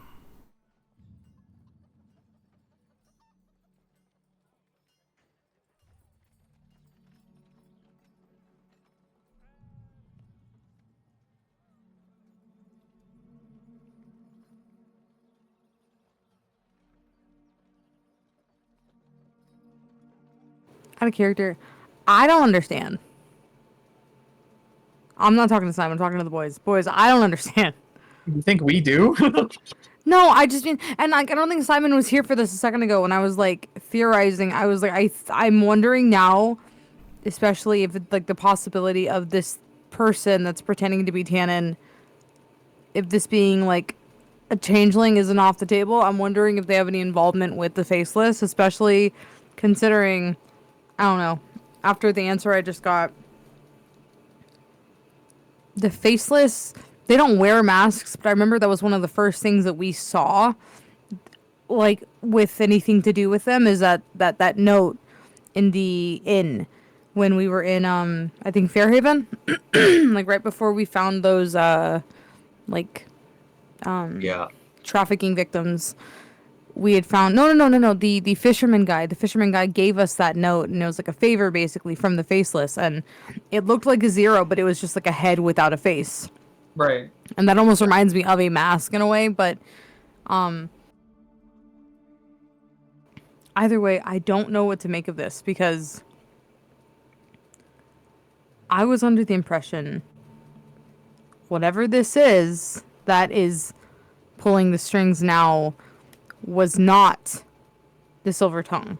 I thought the Silver Tongue was the thing trapped in the basement. You know what I mean? Did I get confused at some point? No, the thing in the basement said that is us, but it was also he or something like that. At some point, it mentioned that the name was taken. It is, from what I'm gathering, at least like out of character, is that there's something trapped the Silver Tongue, which you met, the tongues and all that, and then took the sort of persona of Tannen, but it seems like Tannen, the person who was originally Tannen, was, tortured and possibly killed. And so whatever it is right now is taking the powers of the actual Silver Tongue and kind of using that to have the disguise of being Tannen. Well, yeah, it's been disguising itself for years and years and years. But its motive, I'm not sure. Like Completely unclear, yeah. Whoever's this Tannen. I'd like to investigate this room if I can. Sure, make an investigation check.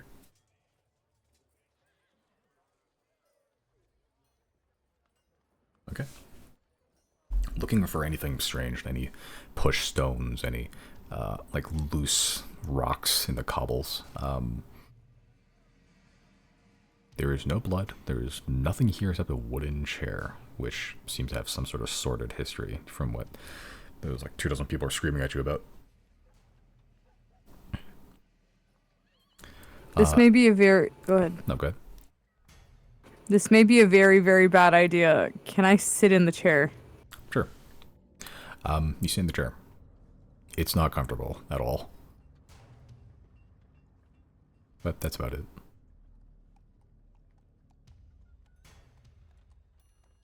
Can I check underneath the chair? Not like on the floor, but the underside of the chair. Yeah. It looks like a chair. It's just kind of not smooth. It's very rough. It's a cheap-ass chair. But it looks like the bottom of a chair. Nothing taped to it or anything.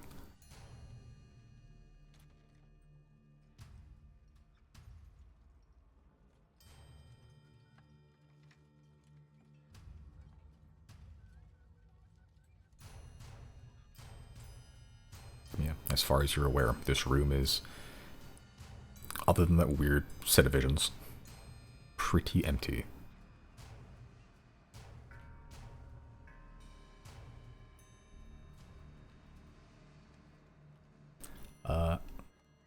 Yeah, but while that's happening, Chris, Zero just ran off in a direction, but what would you like to do? There's an upstairs you can try to explore. There's the, like, a living room with a fireplace that is very much on fire now. Yeah, maybe I'll go upstairs. Sure. Yeah, as you head upstairs, you're not entirely sure whether the stairs are about to collapse and, like, break your knees, but you you walk up them. It's a very strange feeling just being in a burning building and not being bothered by it. You're actually more concerned about bludgeoning, like being bludgeoned to death by, like, falling rubble over burning to death at all. It's weirdly comforting in the flames, actually. But you head upstairs, and there is 2 doors, one to the right and one to the left further down the hallway. I'll go to the right first. Yeah, as you enter the right room, it seems to be just kind of like a empty room. There's windows, kind of a bit foggy and soot stains, but it seems like an empty room. Can I investigate a little bit and see if, like, any of the floorboards might be loose or something like that? Sure, make an investigation check. Okay. They're loose now, because some of the, like, supports below the floors have begun to, like, burn away and begin to kind of make enough weakness structurally to kind of push the floorboards further down and kind of knock through some of the nails. So they're loose now, but they kind of just go to other sections of the rooms below. Looking around the walls, they're kind of soot stained now. Seems pretty empty, seems pretty sparse. No ruins that you're looking for or anything. It's just an empty ass room. Is there any evidence of maybe pictures or decorations that might have been on the wall? From what you can tell, no. And if there was, you couldn't tell anymore anyway, because the walls are burning.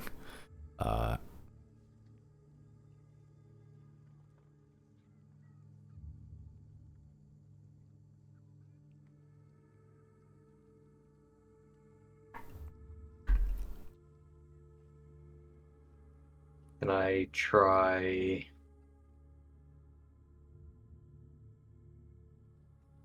dispel magic? Sure. What are you targeting? 6th level. Yeah, just I guess I'll. Is it possible to target the room, or do I have to target, like, a? You can try. Just trying to send it to, like, something here. If it's nothing there, you probably just hit, like, the walls or anything. But you know. Yeah. Sure. I'll try 6th level. Okay. Make a intelligence. It's intelligence check, right, for dispel magic. I guess check with your spell casting.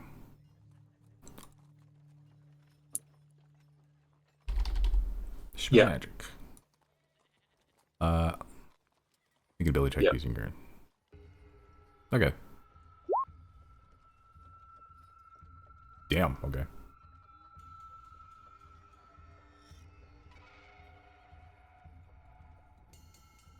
Okay.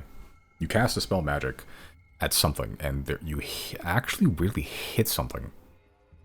You check the room. You spin your arms in a circle. There's nothing physical there. There weren't even ruins. You hit something magical in this room. And whatever it was, you dispel it. The magic kind of dissipates.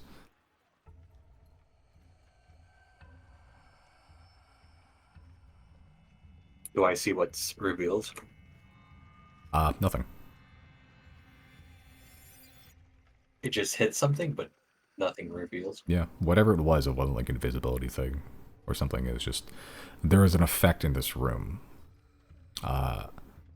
You couldn't really tell it was there in any way, physically, at the very least. But when you cast a spell magic, it was a valid target. And you rolled good enough You didn't use a high enough spell slot to immediately dispel it, but you rolled good enough to dispel it anyway. And whatever the effect was, a clearly magical effect, was dispelled in this room. Is there any way of discerning what magical effect it was? After the fact, I'll say you can make an Arcana check with disadvantage. Try to just parse the information from the figments of magic you just eradicated. Okay, so 16. It had elements to do, you're not entirely sure, but had elements to do with, it was like a it was like a mixture of divination and evocation.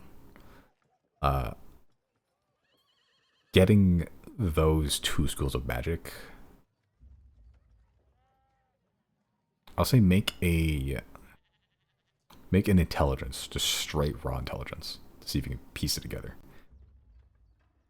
Okay. Getting those two schools of magic, divination and evocation. Divination in particular is used for like information gathering. Evocation is usually, destructive, but spells like, I believe, message and sending are also evocation spells. You gather the purpose of this room has something to do with, or at least the effect in this room has something to do with transmitting information, or at least getting information, possibly both. Interesting. Because it feels like a mix of both. Yeah, so it'd be like a telephone, like an old timey telephone. Like you have the speaker, then you have the mic, like the actual microphone itself. Both components were present in this room, but you can't really have one without the other. You can't just have a speaker and still be used as a telephone. You basically just bash the telephone apart.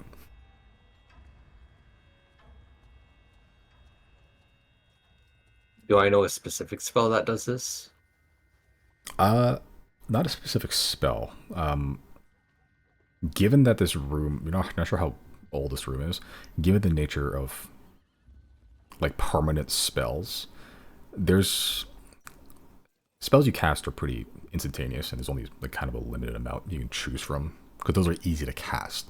Spells that are, I should say, like enchantments, those are more freeform, but they also take longer to do and also cost far more, but they're also more permanent. This seems more like the enchantment based, like a permanent enchantment, as opposed to a single spell. I see, yeah. Yeah, but whatever it was, you punched a hole clean through it. So, no need to worry about that anymore. Though the building is already burning down, but now you know.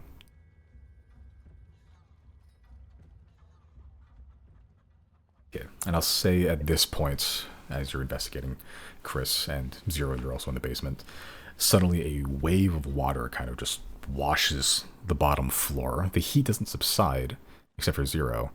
You begin to see like water begin to trickle down across the stairs. As Riley, you have arrived on the scene and saved half the day. I'm here on the scene. Yeah, probably have another minute till the rain fully puts out the fire. As bottom floor is safe to traverse, so as you're not taking any fire damage anymore. Chris, you're still on fire, but you don't care. Riley, you going in, or are you just gonna wait for the? Just waiting. Yeah. I will interrogate the lasses though.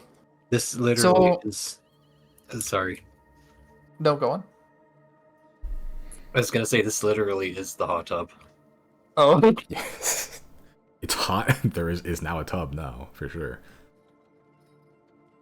I'll ask. So, what's Zero freaking out about then?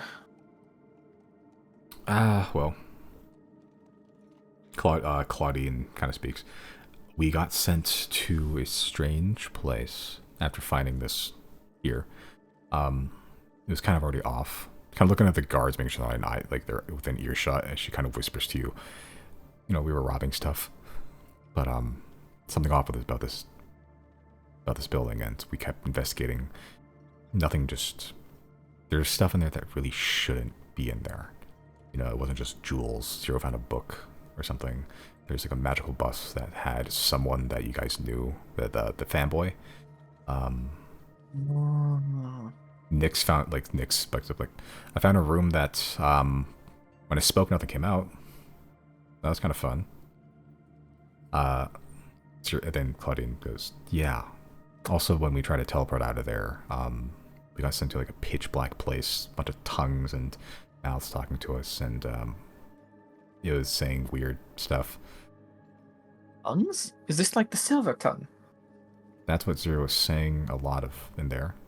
Maybe, I don't know what that is. Oh, suddenly I feel very bamboozled. Oh shit, was this Lorig's house? Or some sort of study? I'm going to find a guard. Yep. And I'm going to ask, hey, do you know whose house this was? Make a persuasion check. Me when I'm persuading. Yeah, I'll say the DC's lower because you did help. When I'm persuading. Okay, it doesn't matter. Yeah, the guards kind of goes, kind of looks to like the guard captain over there, who's like a kind of like a taller orcish man, who like far too big for his armor. Who's it's like kind of really squeezing his body together. He's kind of goes like walks up to you. The guard you're talking to. Who's this? Whose house was this? As the officer goes, this was supposed to be a derelict, abandoned a long time ago. Probably some kids thought it'd be funny to light it up. Can I insight that? Make an insight check. As far as you can tell, he seems truthful, or at least that's what he believes the truth is. Okay, so I can probably conclude that they just don't know what's going on. Yeah, he seems at least forthright to you. You helped with the fire, so it's like, he's like, fuck it, who cares? He doesn't get paid enough for this. But yeah, he says it's derelict, abandoned. Just didn't tear it down because that's unsightly. Well, I guess the alternative is letting it go up in flames. It's going to have to be torn down eventually anyway now. Or renovated. Yeah, you see like some guards chopping some of the buildings that have to keep the fire from spreading. The guard captain looks at it. Yeah, already got the head start on that. Oh, thanks for the assist. Well, for some reason, it's raining in the middle of Crystal, so I just used what was there available for me. Yeah, blessings from Ebel or something. Well, that's what the folks are there saying. With that, Riley will turn back and reconvene and ask, so I'm guessing Zero's inside there then? Yeah, and the wizard. Ah, of course. He wouldn't be able to resist, would he? Well, he is immune to flames now, so. Oh, right, with the weird fucking eye thing, that's right. Is it any wonder he's wearing a rat mask around? I feel like eye or not, he would have done that.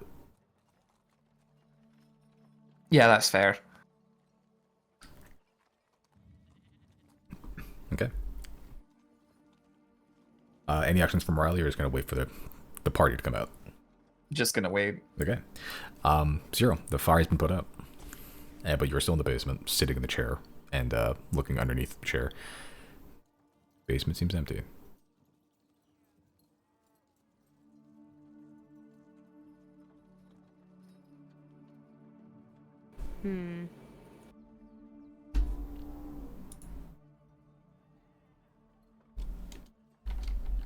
I don't think there's anything else I could do here.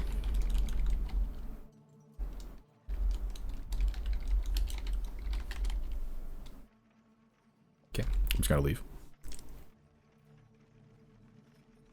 I guess so. I don't think there's I just said I don't think there's anything else I could do. Okay. Oh, I'm just wondering, like, if you're gonna go somewhere else on the thing, or are you leaving the house? Is what I'm asking.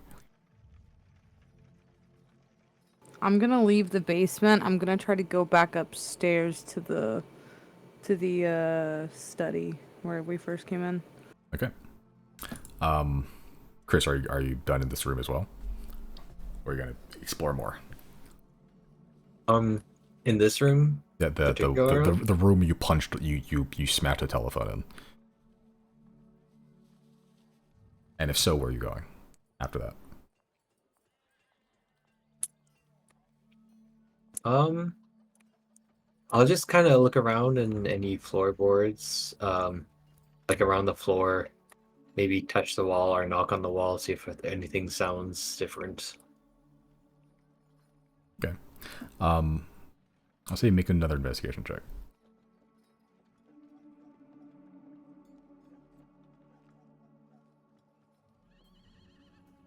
Okay. I'll say as you're kind of walking around, it's still kind of hard to hear with the flames. They're pretty loud. You're kind of knocking on the wood and just trying to like hear. There's something about the tone, the timbre about it. No, there's something about the sound now. It seems clearer. You couldn't really tell before because it was just ever so slightly muffled, but now that the enchantment's gone, it's just kind of normal sounding, or at least clearer sounding. It's like wearing really shitty headphones and then thinking it's fine, and then you wear really good headphones, and it's like actually the quality is like so much better now. It's not a clear difference, but there is a difference. Otherwise, no, it's normal. Okay. I will leave that room and go down to the other room. Okay. Yeah, so you'll probably meet Zero there as well. Yeah, as you turn the door and you see Zero kind of marching up through the flames, slowly being charred. As Zero, you take 5 fire damage. You're cooked.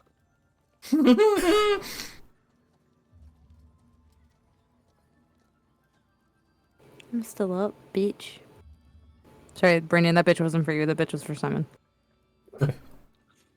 I would never say that to Brandon. I want the record to show. I would never say that to Brandon. Yeah, I believe it. Miss only verb is me. You can take it. Shut up. Yeah, yeah. As you just casually march through the flames, as you both head to the study together, every scrap of paper has been exploded into ash at this point. The window that you came through was open when you got in here. There's now just fires like licking out the window. The cupboard that you got the Book of Tongues in is open, but it's also on fire. Everything you hear is on fire.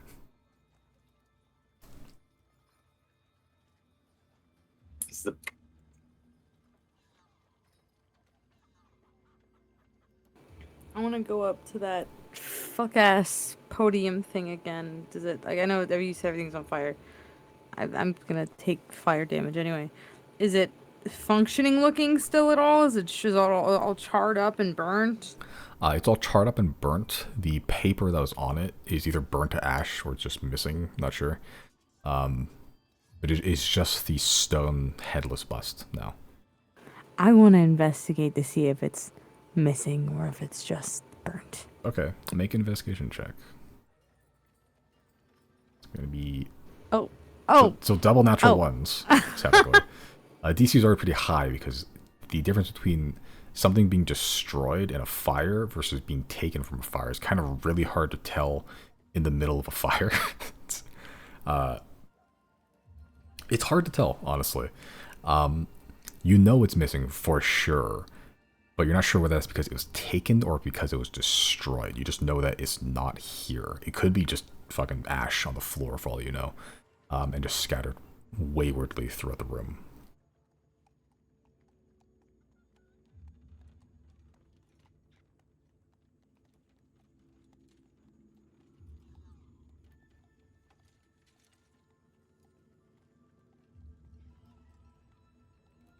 What about all those books that were on that shelf earlier? On flames. On a fire. If I touch my truth seer, can I feel Alina again? Yeah, you search truth here. She seems there, yeah. With my eye, can I see through illusions, or are there any illusions here? Ah, you can see through illusions, actually. In this room, you sense there are... Well, you don't even sense, you just see there are no illusions, at the very least. Everything you see is as it is. The bust itself... like, you may have heard it was magical or something, but, like, it was... there's no illusions attached to it, at the very least.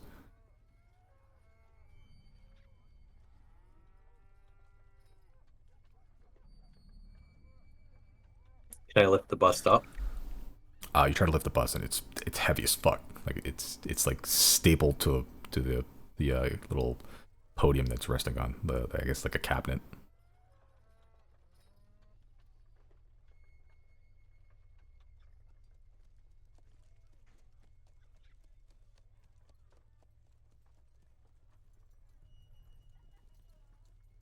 What if I poke its eye?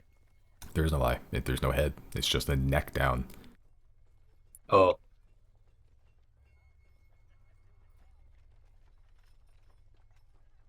What's on the, like, is there any notable, like, clothing depicted on the bust? Not really. It's like barely even shoulders. It's like kind of just skin, I guess. Like, there's not really any clothing. It's just like, it's mostly the neck, a little bit of the clavicle, some of like the, I guess, the traps, and that's basically where it ends. Like, it doesn't even get to the shoulders. Any marks? There's soot. Definitely soot. You try to make a better investigation check if you'd like to try to look for like arcane ruins or something like that. Okay. Okay. Hard to tell. It's a little fire damaged right now. And most magical items are like impervious to most environmental damages anyway. But it is physically marked.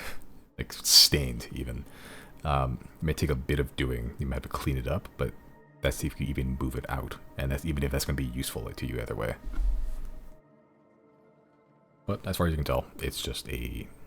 To anyone looking at this from the outside view with no knowledge of what's going on, and to you even, this is just a headless bust that's been damaged in a fire.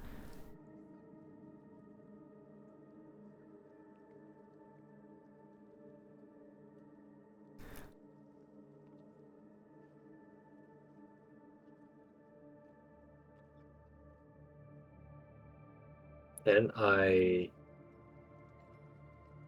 identify it as a ritual. If you want to stay here for 10 minutes, you can try. The fire may be put out in a minute. The structural integrity of the building may be a little more suspect, but you can try. I think I'll try. Sure. As you begin to scribe out the ritual circle and begin to cast Identify on the bust. Yeah, that'll take you some time to do. The fire will be put out in that time eventually. If the building lasts, we'll see. And Zero, what are you doing? Or if there's anything else you want to investigate, there's still the bookshelf, but it is all on fire. The desk, which is also on fire. Some of the cabinets, one of which you moved to reveal the Book of Tongues, also on fire. If I don't see anything else of value to investigate, not value like money, but value like interest, I guess, I will leave the house. Okay. You can make one last sweeping investigation check if you'd like. Okay. Can I use the Destiny Bender for this? If you want to. What do I do? Just roll again? Or Just roll it. roll a D20? Just roll again, and we'll take the first number that shows up.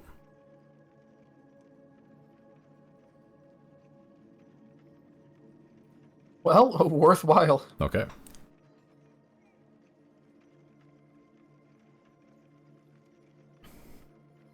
Okay. Looking around the room, it's really hard to spot anything in a raging inferno. Speaking of, hey, highest roll yet. You take 6 fire damage.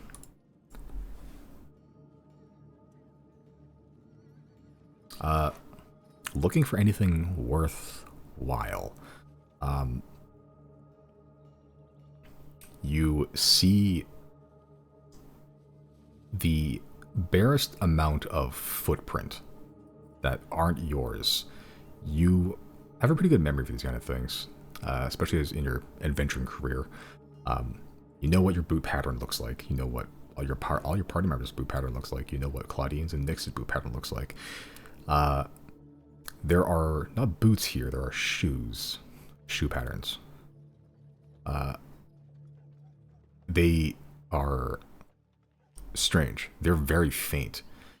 They're only here definitely before the flames. You can determine that solely because there's soot covering it. They shift.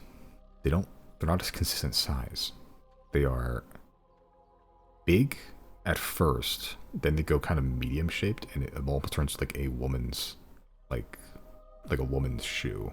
Very dainty, small, like very soft patterned, as opposed to like this heavy thick shoes that were before.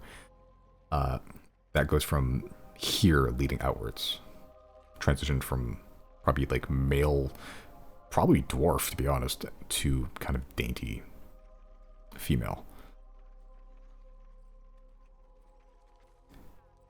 Someone at some point, probably before the Inferno, investigated this room at some point after you left the tongue dimension.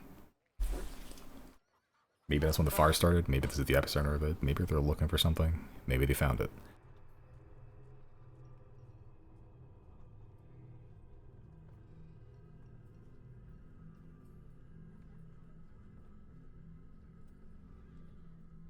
I have a question. Have we long rested since I scryed on the ship, the Silnia's ship? Nope.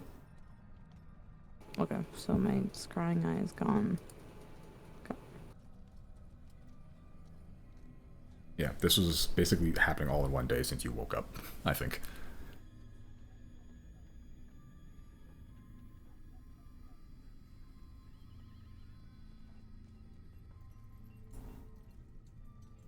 Okay. Can I follow the trail of the female footsteps? Sure. Now that you're aware they're there, you can kind of see it. Not clearly, but you can see it. As you're kind of heading down the stairs, they begin to become even more faint to the point of invisibility, but you rolled a natural 20. And your sight's... When you're focused, your sight's pretty good.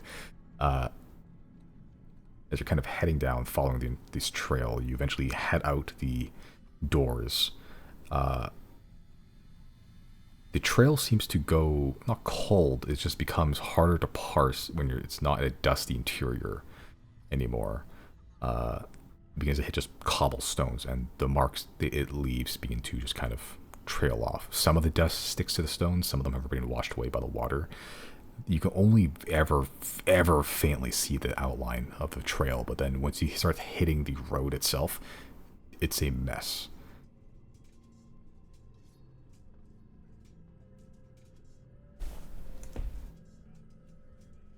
Yeah, but the trail, as far as you can tell, confidently, at least, whoever this person was entered the main road, basically, and just blended in with the rest of traffic. Whether they're still here, whether they already left a long time ago, it's hard to tell in the chaos of a city street, which is what they merged onto.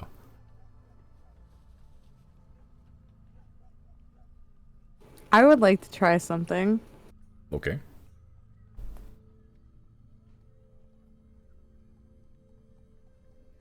I want to stand amongst the crowd of people around me. Because there's a crowd out here, right? Yeah.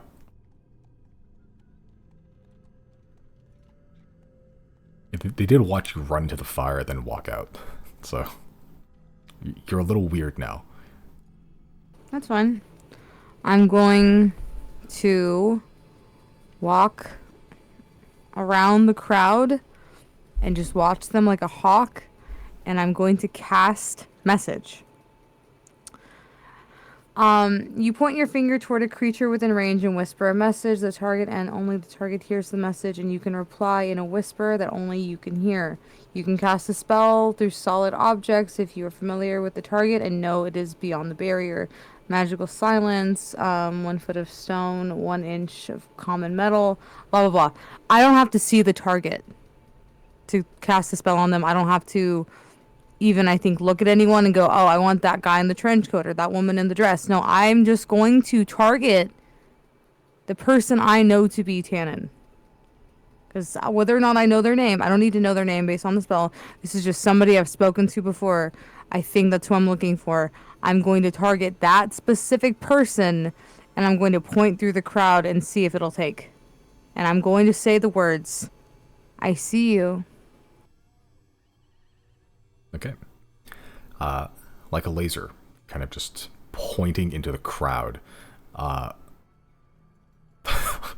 Which looks fucking horrifying to people that don't know you, by the way. I came out of a burning building, just pointing at everybody. Yeah. Like, fucking, there's some Diogenes shit right now. He's just walking out, fucking pointing accusatorily at everyone in this crowd. Silence.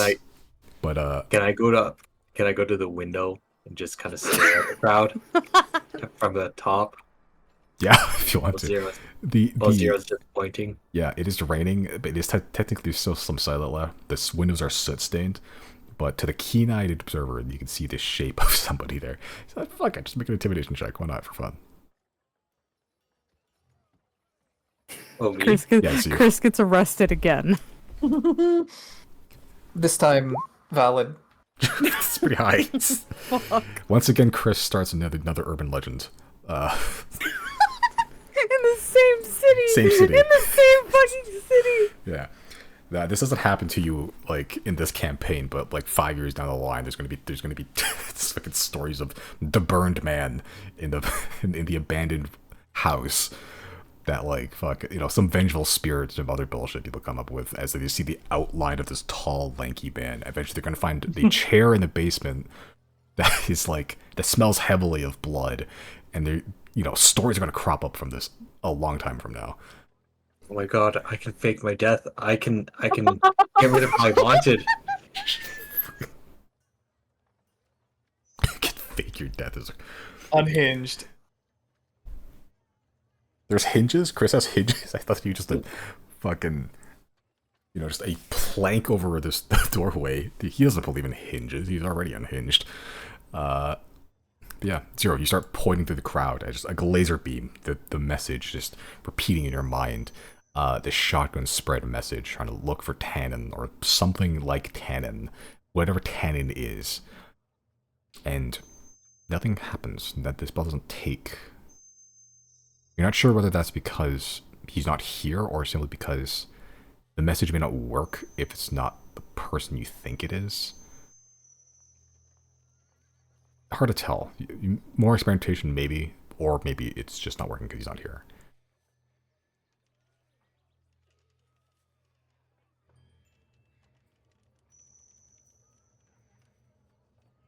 Then I will point away from the crowd. If anyone within 120 feet, I will turn. I will do a full 360 and keep pointing and spamming. It's a cantrip. Yeah, you've been doing that. 120 degrees, 360 degrees, 120. It doesn't take. Some bitch. Yeah, like a radar. Every direction you can think of, every place, trying to look for tannin or something like tannin. Whoever tannin is, doesn't take. But am I wrong in saying that if it had taken, it would have been really fucking cool? It would have been really fucking cool. Anyway.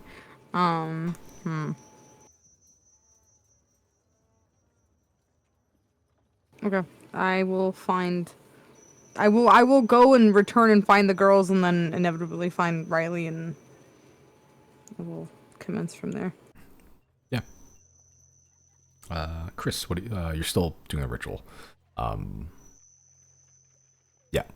So, everyone else, what you doing? Riley, Zero. I'm going to go to Zero and I'm going to ask, hey, so what was that about then? What's all of this about, actually?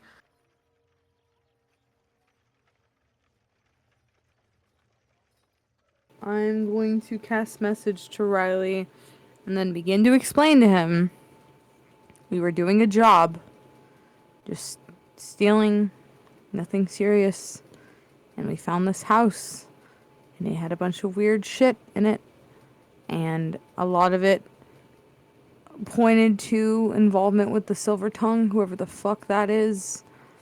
And then we tried to get out, and we got teleported to a dark plane with tongues, and I tried to set it free. It told me to set it free, that whoever this person was pretending to be Tannen has been holding them there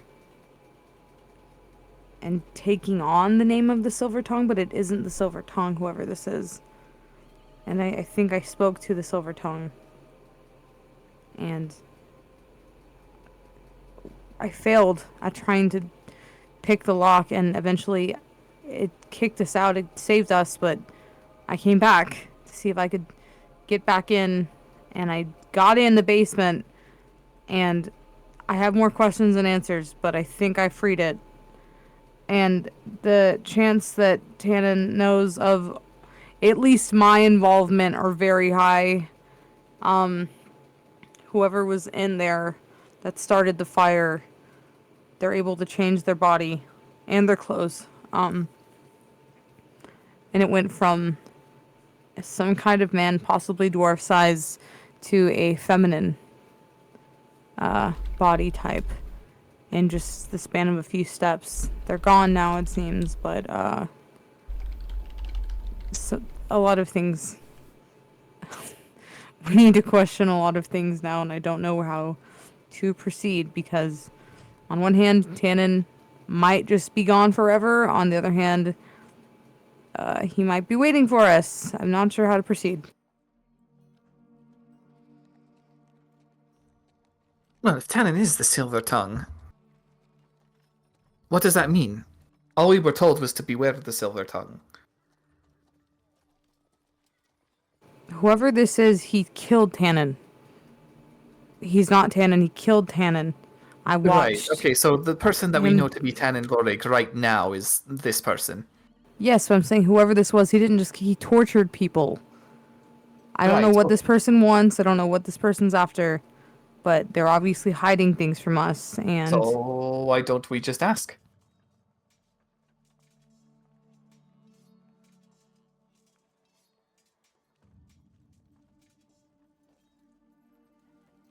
Whatever this is, it's not like a normal person. This seems to have... It doesn't have... It isn't a god, but it might be involved with a god, I think it said, or it might have godlike qualities to it now. I don't know. So basically us. I guess.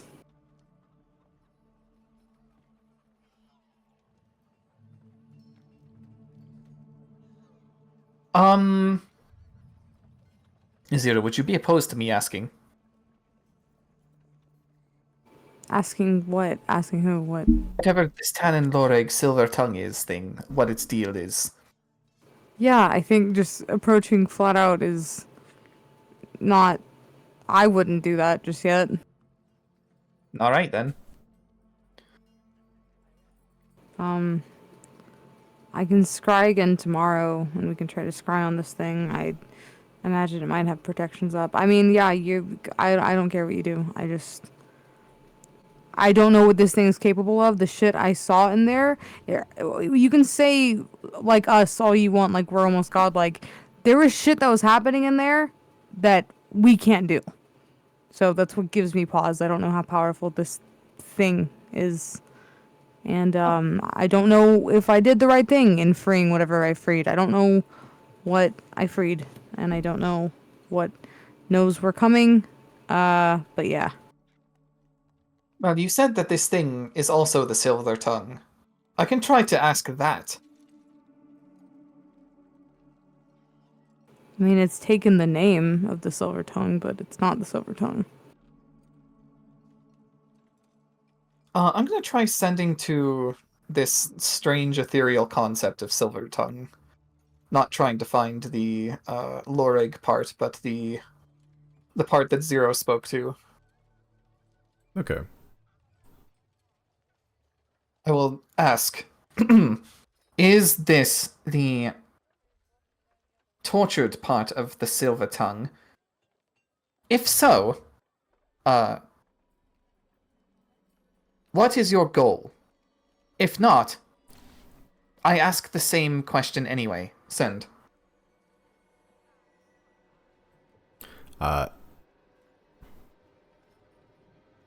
You get back a message in kind of a cacophony of voices. Yes.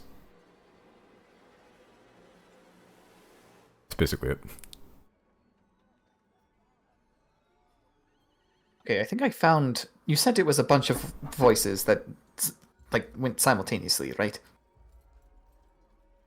I guess, but at this point, I don't know what to believe anymore, Riley. I don't know who we're talking to. Well, I found the what. So I can go back on that train of thought whenever. I don't think we know that.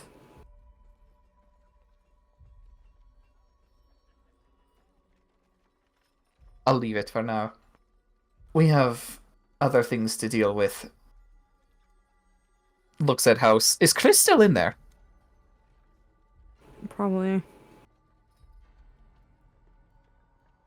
Yeah. By this point, the ritual is completed. The fire has been put out now fully. There's still structural integrity issues, so the guards aren't pouring in to do investigation yet. Not that bothers you, Chris. Chris, just roll D100 for me for house structural integrity. You're fine. You're good. You're actually pretty close to collapsing, but that's okay. You didn't do it. Yeah. The ritual goes off without a hitch. Identify. There isn't a specific name to this item because it seems to be unique. You get a purpose. This is functionally I guess a person, or a figment of a person, specifically like the brain, I guess, like the memory section. What it does is essentially stores memories and identities somewhere, and then kind of use that as a database to be read. This is just a half of a key. Or I guess this is the lock, the key somewhere else, to actually access the database.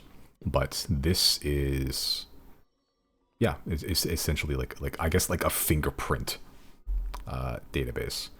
There are people in here, but their memories and their figments, like their essence, I guess, not really them, not the sentient part of them, just like what made them.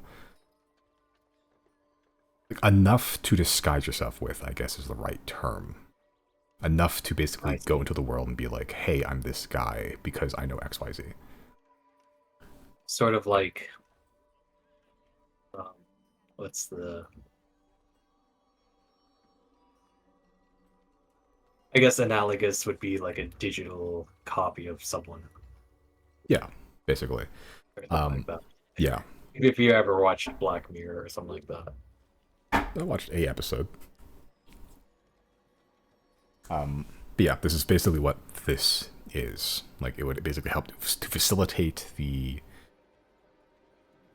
basically help someone remember or even rewrite their own memories to become someone else using that database. Okay. And this thing is really heavy. For some reason, yes. Is it movable? Like, can I move it? Not physically. You've tried, and it's like you can't lift it. You're not the weakest boy in the world. You're pretty average, if I recall. You're not like negative modifier. You should be able to lift this bust. It's not huge. It's not this heavy stone thing. And even if it was, the head's missing. So there's no reason you shouldn't be able to move it. But it is just immobile.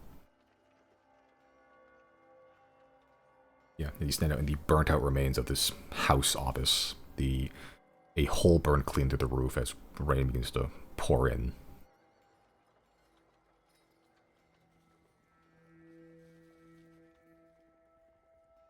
With the rain and the, I guess, brittleness of the house structure now, you don't surmise that this building has too long before it starts to kind of collapse around you.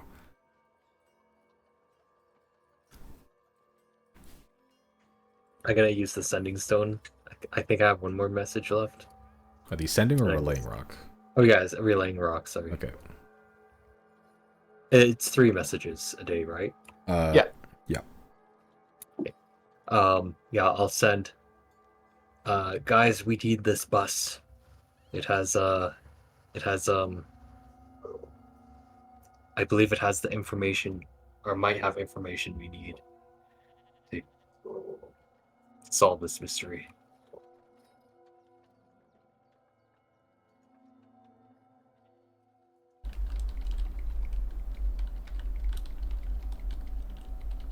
Riley will grab his, and he'll just say, "Well, take it then." It's not like the guards are gonna notice. They thought this place was derelict. I'll go to the window, and then I'll mouth, "It's heavy. It's heavy." Does Riley notice this? With your perception, probably you see Chris, but you see bystanders go, "The burned man!" Oh dear. I'll turn to Zero. Was that thing heavy? He seems to be complaining. What thing? What you just heard on the sending stone. Do you not check the relaying rock? Chris was talking about the bust. He says there's something that important. thing heavy. Oh.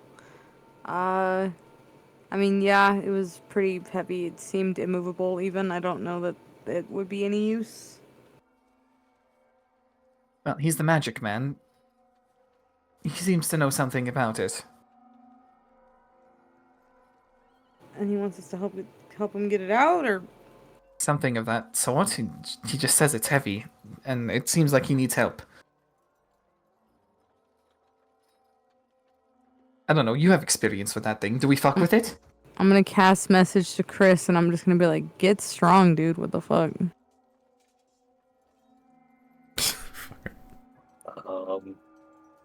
I'll summon a fiend.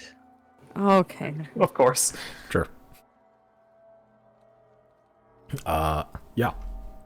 As you summon a fiend, this red-skinned, winged individual, horns, 4 eyes, huge mace, because why not?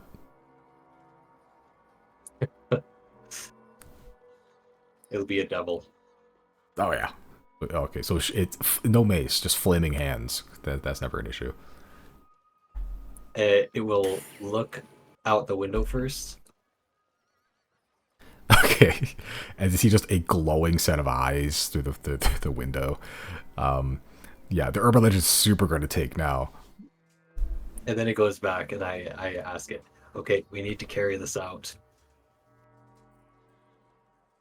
Okay, it doesn't really acknowledge you, but it does follow your commands.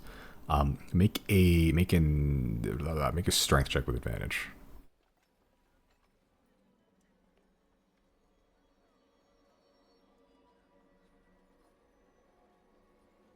Okay, well, you're rolling high.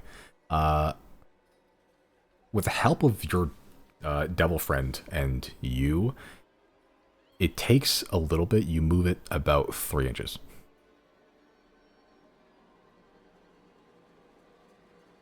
Like it slides and grinds into the wood.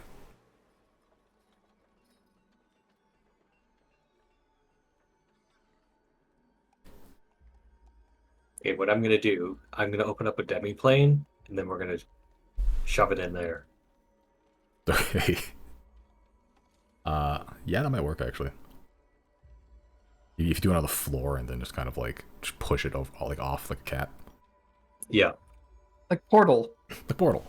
Also between with that pretty good strength check and the help of the devil, over the next 2 minutes or so, you can slowly shunt this bust off the cabinet and into the demi-plane if you want to. Okay. Yeah, so you've successfully thieved a mystical magical bust.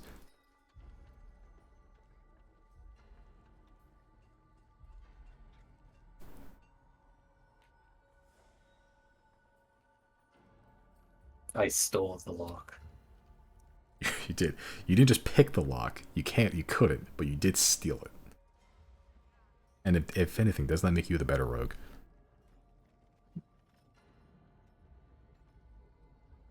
You watch your mouth, boy. There was 4 rogues all along. The 4th rogue. Riley's just a fish rogue. He has a set of thieves' tools of his own. That's true. Man, you really are just a party of rogues, huh? No wonder I'm getting my shit rocked left, right, and center. Oops, all rogues. Don't piss me off. Okay, but Should be fish and steel.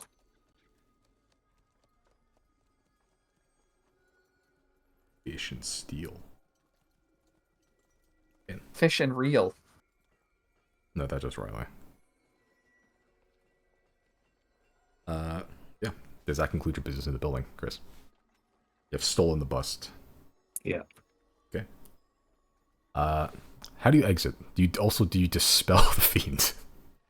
He's kicking around for an hour, I think. Yeah, I'll dispel the fiend. Okay.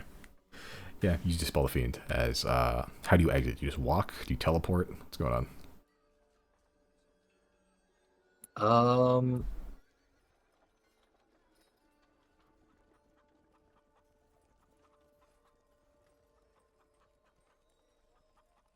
Let's see.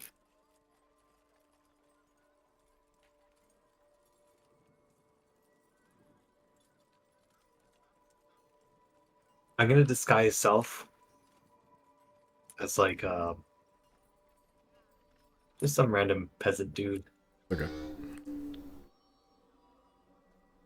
Actually, I'll disguise myself as Terry Lowen. Sure. I no longer have a physical description of the man, so he's some old gruff dude that's covered in scar tissue, I think. And then I will thunder step out. Okay. As you shatter all the windows up here, as you reappear outside in front of this crowd, basically being, basically like showering yourself in the remnants of your own, like, blast wave, the shattered glass raining down on you, as some old grizzled hunter guy, like, just reappears on the lawn of this burned building. As the rest of the party, you see some guy that looks vaguely familiar, like, maybe.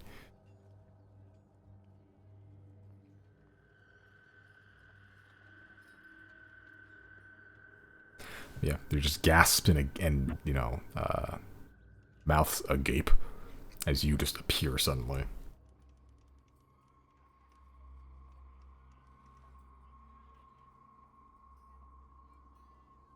Yeah. The guards are keeping a wide berth from you, and none of the citizenry really want to approach you either. But this event has certainly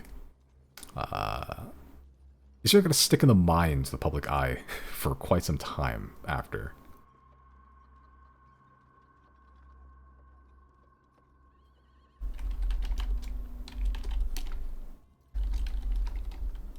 Looking around at the guards, do they seem satisfied with the outcome? Do they seem satisfied? Yeah. I mean, you know, buildings, like, fires put out, so I guess so. All right. All right. So what now? Kind of interrupted our day out, but is there an update with the situation with Poe? How long has it been? He needs till midnight. Checks watch. What time is it? This whole event probably took over the course of, like, you know, hour-ish. getting here. That's doing it? things. Yeah, so it's probably about, it's like 5 o'clock.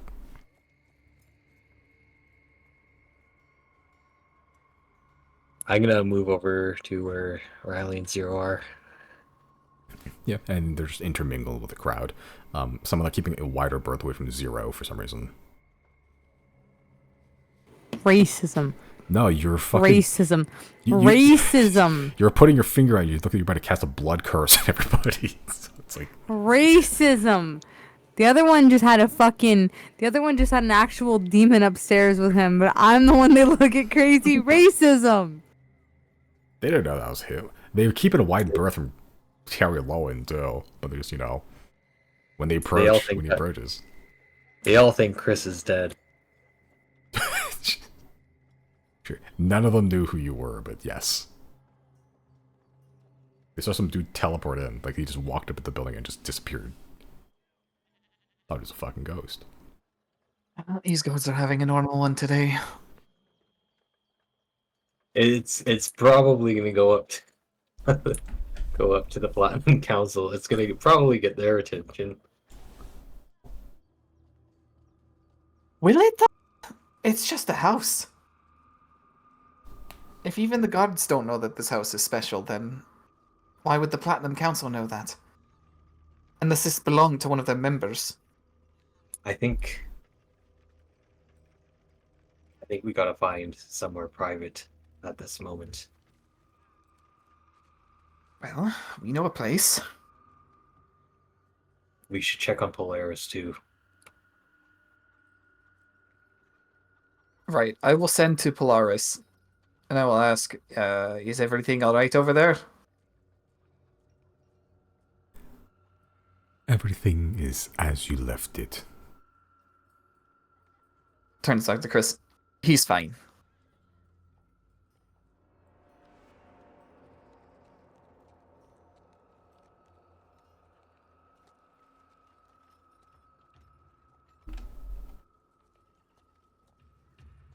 Okay, but where are you off to now?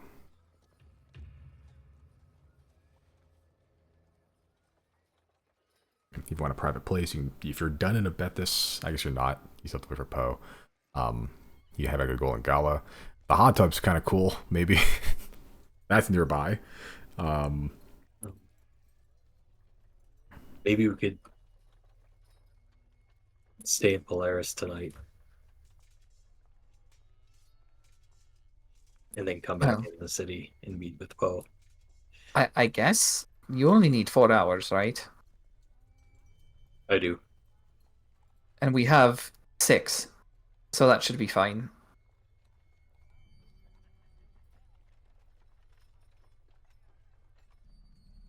I can teleport us there.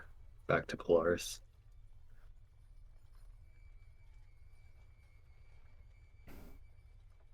Okay, you teleport back to Polaris, huh? Yeah, if we're all good with that. Sure.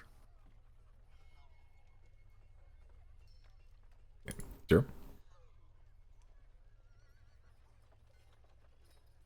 Uh-oh, Misty. Oh, sorry. What's up? Chris wants to teleport back to Polaris tonight to try to rest up and discuss there, if you're okay with that. Or if you want to stick in the town. That's fine. Okay.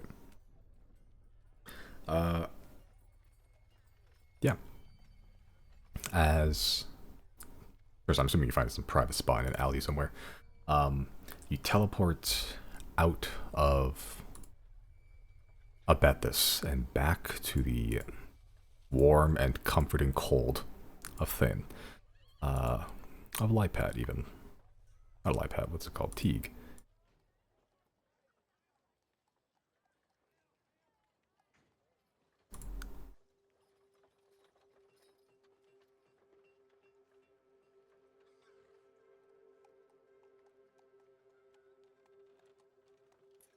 And we're all there? Yeah, you're all there. Okay. So, I guess there's a few things to talk about. So, Right. it seems that Tannen isn't really Tannen.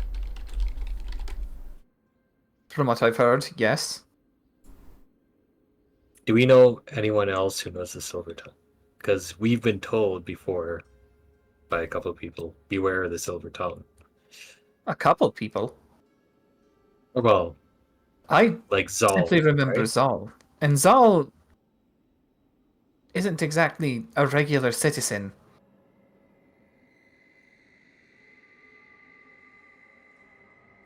Well, I guess, I mean, he might know something about it.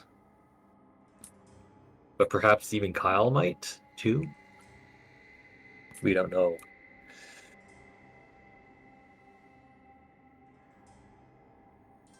But we could also try and get try and get as much information as we can about the Silver Tongue. Do we, I'm Perhaps. really, gonna. do we need to do this right now? It might be important. Yeah, as opposed to when. What do you need to do? Well, nothing. I'm just thinking about, how the end is coming, and we have things to do with Poe and the Platinum Council. Right, but when we find somebody out like this and they feel threatened, people do things faster. So now that we found there's another player on the board, which is the Silver Tongue, and knowing how close he is to everything involving the laser cannon, Oh, I didn't consider that. Okay, we, fair enough. I think, yeah, need to nib this in the bud before we get back to anything else, because I'm just worried about what he has access to right now. Here's a Fair couple of enough. things that I've sort of found out is that in one of the rooms, it's a little suspicious. There was nothing in there. And given that the information that we've found out, I was kind of suspicious. So I assumed there might have been something, maybe some sort of illusion. I tried to dispel magic and I dispelled something, but it seemed to be some sort of enchantment that involved evocation and divination. The The only room- sort of Good. sorry. Oh, I was just gonna say the only sort of thing that had a combination of different schools of magic was the thing that was made by Silnia, or the thing that was used for Claire, right? So whatever this was I feel is some sort of advanced. They're pretty advanced in their magical knowledge. Yeah, a couple of the rooms downstairs when I first came across this place, all you needed to do was recite the magic words, and then suddenly you could command the rooms what to be. The entire furnishing from like ceiling to floor would change. Everything. I said kitchen, I said bedroom, it was changing. And I found this, and I'll pull out the book that I got, Simon, with the tongues in it. Yeah, and you pull out a kind of like red, almost purplish hue, leather-bound book, no title, gilded kind of in silver around it, like the corners and like the edges, and inside is just tons and tons of drawings of tongues of different shapes, sizes, styles, colors. Awful. I have a question. Do they all look like silly, goofy colors, or do some of them just look like normal human? Yes. All. The spectrum ranges from pure pencil sketches to vibrant oil paintings. Style-wise, it ranges from Looney Tunes cartoon to complete anatomical accurateness. That's the scale you're dealing with in both directions for these drawings of tongues. I wonder if these tongues have anything to do with all of the we and us that the silver tongue was. The voices that were yelling, the faces that were flashing that have been tortured. I wonder if these tongues drawings and these sketchbooks if the sketchbook has anything to do with the long list of people that seem to have been victim to this. It seems likely.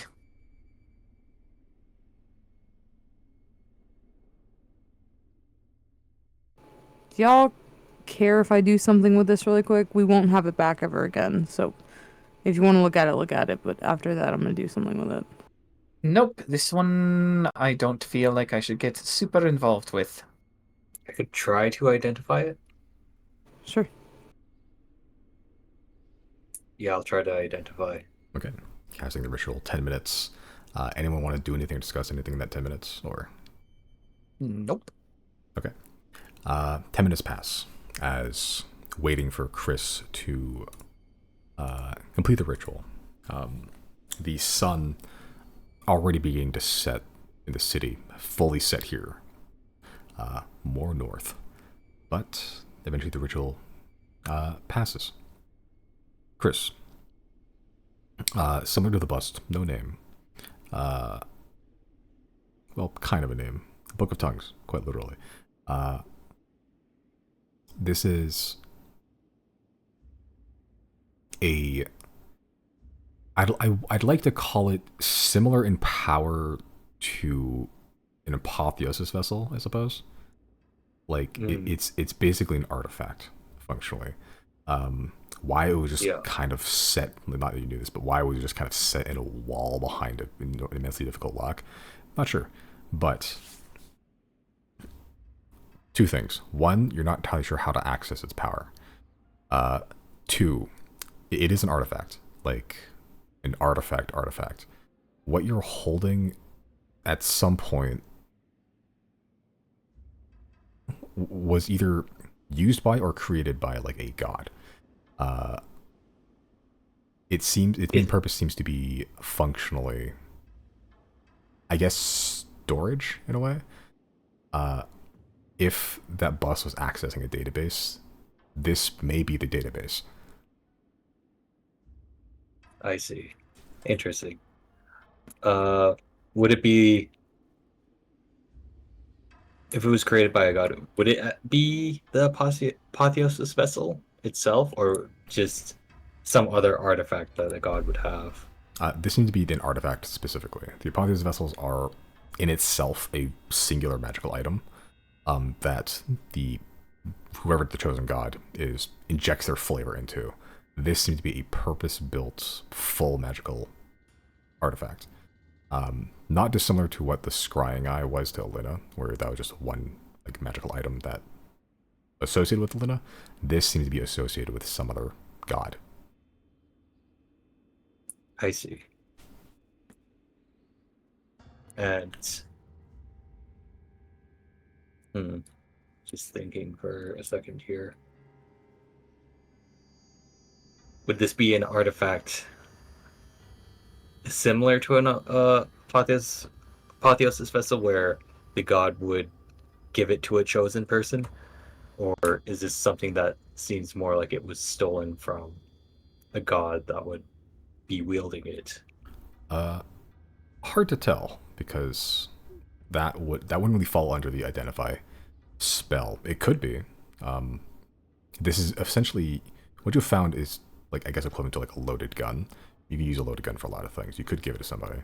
You could use it yourself. It's hard to tell. All you know is the purpose. This seems to be a storage of, of like memories of seemingly of people. There seems to be, like the identities of singular people and everything they were is in this book. This book is basically here to functionally store how to speak as a person, how to pass yourself off as a person, how to lie as a person. And there's no. Oh my god! Wait, what if this is one of the arms of the invasion?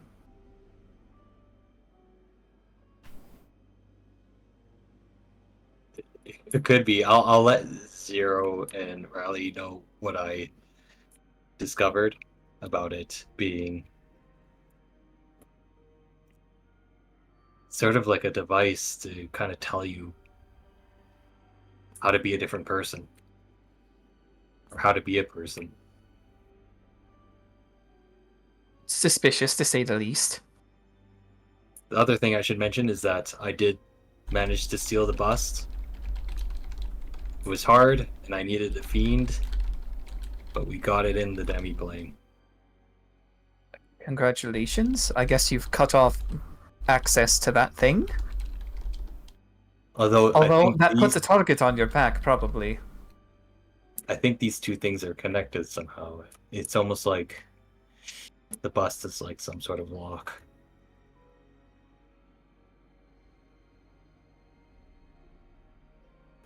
Show me the bust. Let me. I might actually be out of slots. Are you on it? Okay. Because I'd never tried. I fucked with the bust, and then I found the book after. I never tried to combine the book with the bust.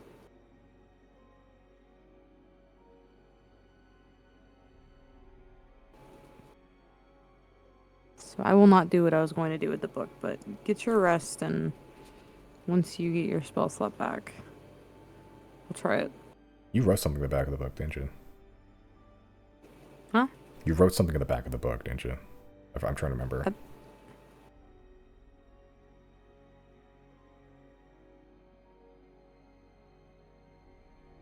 Right? I don't know that I...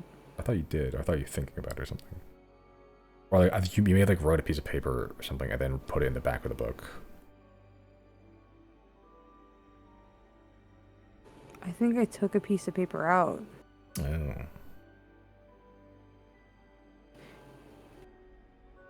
I don't remember. No, something... yeah. I thought I was taking a piece of paper out. I think initially I was going to copy down all of the words that were in the different languages, but I read the first word as saying beware, and Missy, I guessed what it said. Otherwise, all I knew to do was I was going to write down the words that were in all these different languages, right? Because each word of the sentence was in a different language. Yeah. And beware was in common. And I was going to copy down all of the words so I could show them to Chris and Riley and see if we could decode it, but I had already guessed what it said. Okay, I think that's what it was, yeah. So if anything, I mean, I could have, in retrospect, taken that piece of paper out, but if I didn't ended up copying it down, can I retcon now that I didn't take it out? Yeah, I think you discovered it before that anyway, so I'll be fine. I was trying to remember. It was like, I feel like Zero messed with the back of the book somehow for some reason. I don't remember why. I'll be right back. Okie dokie. Okie doke. Okay. Yeah. I guess Chris isn't here, but there's more. There's probably something else you can probably do with this book. It's just not sure how to access it. This is a full godly artifact.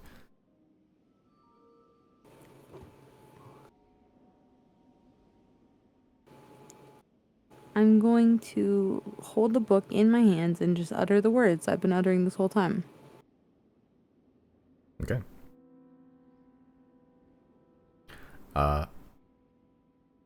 You say the magic words, Bart.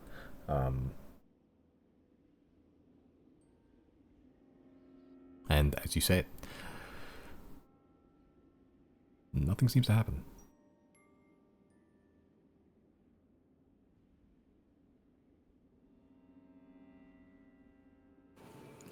What I was going to do, it's out of character. What I was going to do is, I was about to say donate, was offer the book to Elena. I don't know that she'll be able to give me more information, but at least I know if I give her the book will be safe with her. You know what I mean?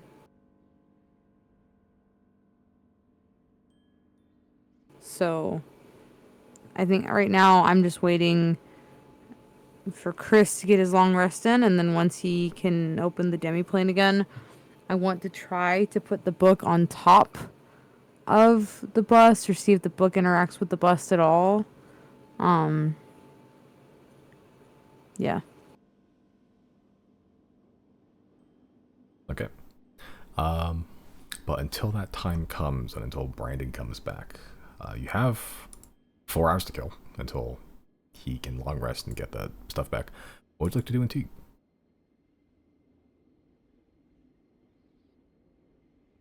Just gonna chill on the dragon. Okay, you lay supine on the floor and staring at the ceiling for 4 hours. May as well get my resources back. Okay.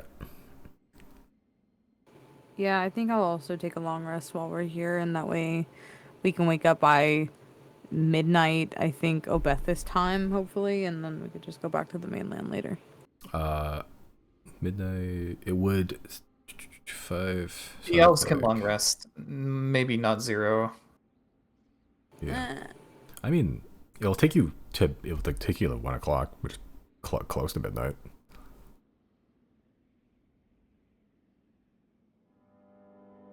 Yeah, it's not like Poe's on a time crunch. It's just he needs till midnight to finish his job. So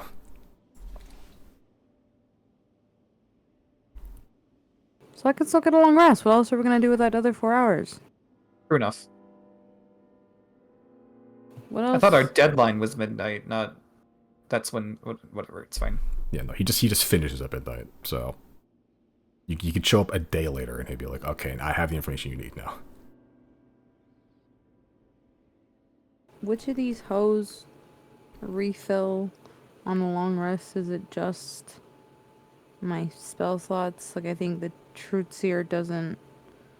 Does the Truth Seer reset on the long rest? I thought it did. Okay. I made the mistake of making all your things recharge differently. So, yeah, it recharges on a long rest.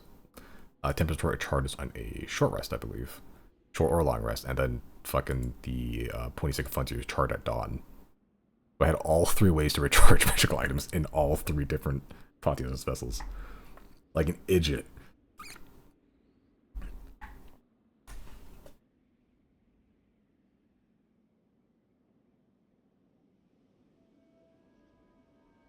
Okay, but as you all get long rests, let me do its time here. 1, 2, 3, 4, 5, 6, 7, 8. Yep.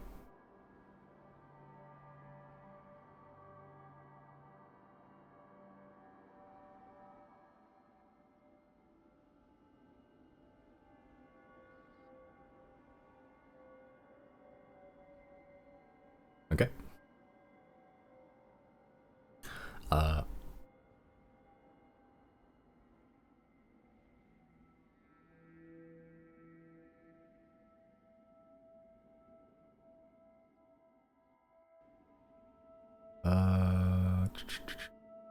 Let me check here. Zero, roll a D100 for me.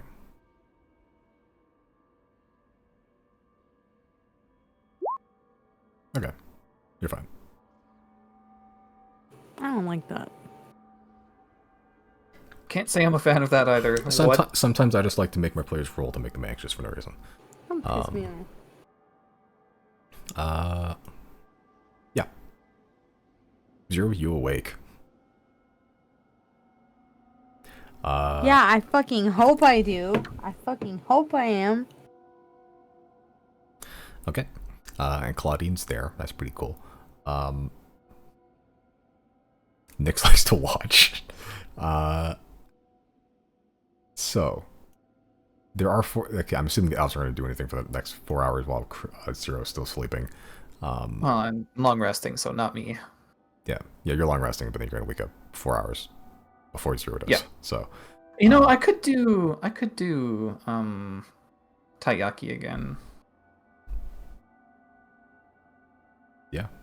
Brandon had some not that long ago. I've lost my temporary hit points, so I'd like more.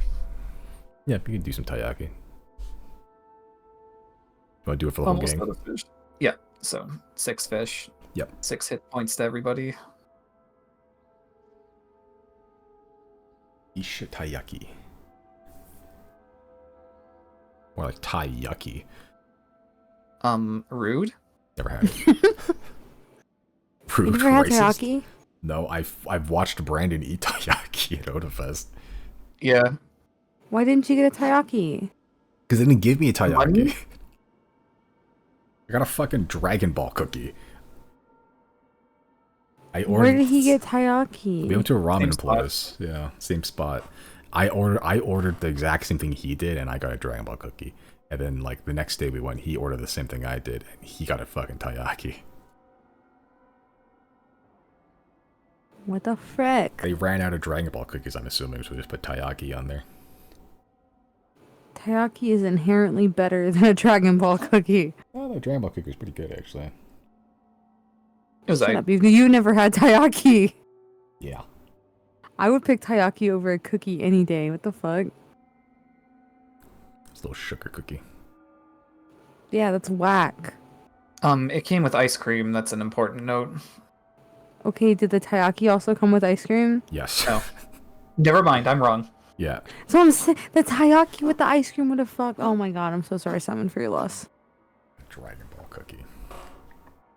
Sorry, my dog's coughing. Mine had 1 star on it.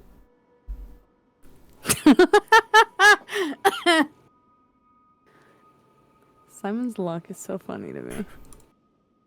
Had a 1-star Dragon Ball cookie. There's 7 of those bastards. Right? There's 8. There's 7. Didn't Mills also get a 1-star? I think you got 4 or something. No, I got a 3-star. You got 3-star?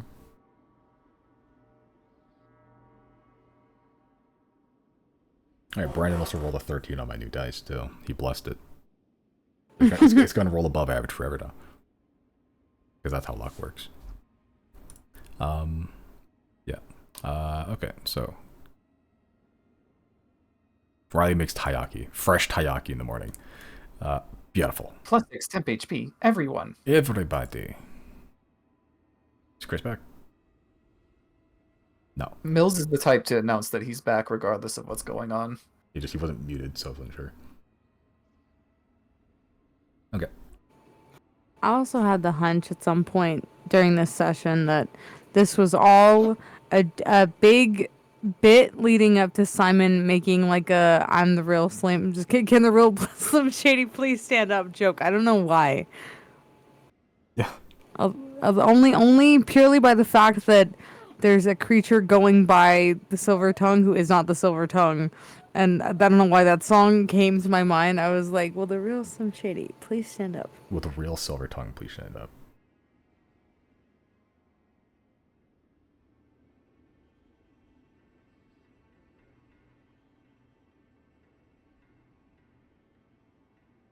Okay.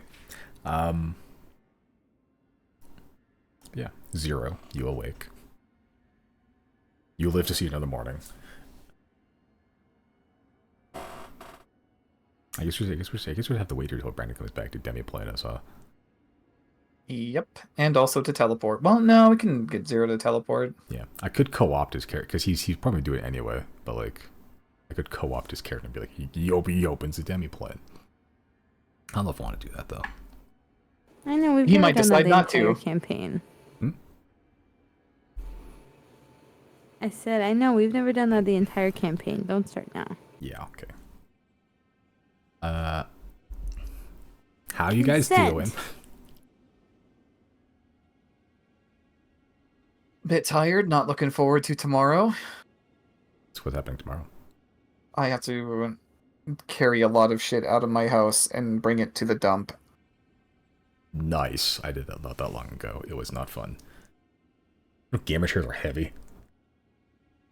I was unaware. However, it's going to be mattresses. Oh, yeah. Those are pain in the ass, too. You know if mattresses are lighter than gamer chairs? They are? Weirdly. Well, they feel lighter. I guess because... No, they are. I think. It's just that fucking... They're cumbersome because they're huge. So it's hard to manage their weight, but like weight-wise, Yeah, they're actually... Yeah. The game chair felt so much heavier.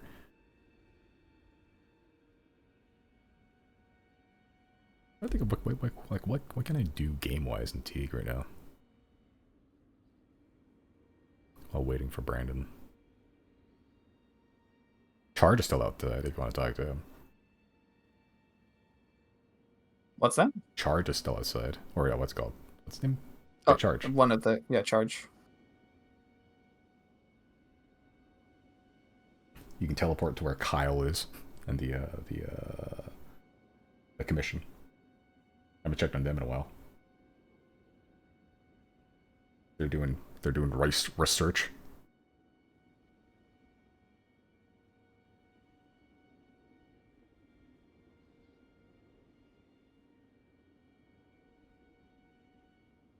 Yeah, this really is reliant on Chris being here. I'm here. Oh, hi. There we go. Y'all wake up. Zero's alive. Chris, you cast Demiplane to allow access to the bust, or do you want to do something else? Yeah. Yeah, I'll do that. Okay. As you all gather, eating your taiyakis. By the way, 6 temporary hit points if you don't have them already. Yep. Yeah. As you cast Demiplane, Zero, you're allowed access to the bust. I carry that book over to that bust. Okay. And you slap it on? I slap it on. Sure. It sticks. It sticks to the piece of paper.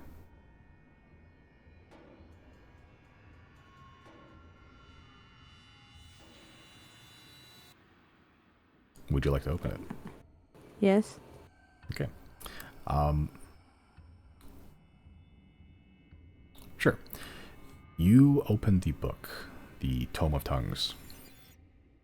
As you begin to flip through, the tongues begin to form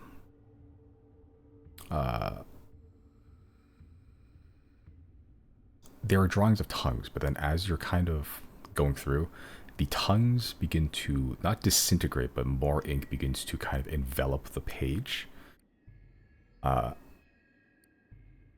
The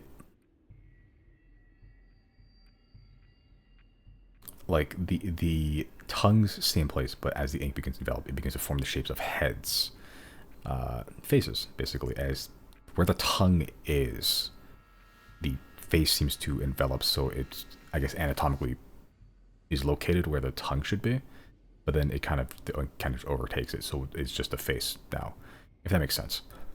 And you see a multitude of people.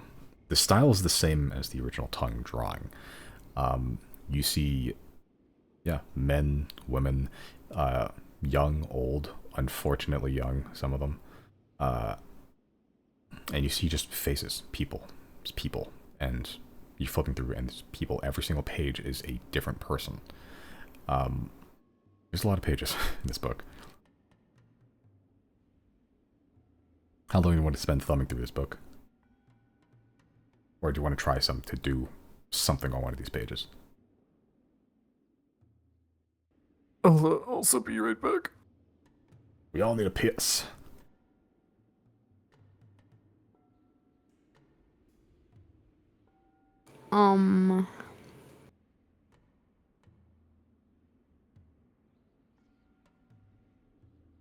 Ooh. I'm going to say out loud, remind me what I look like.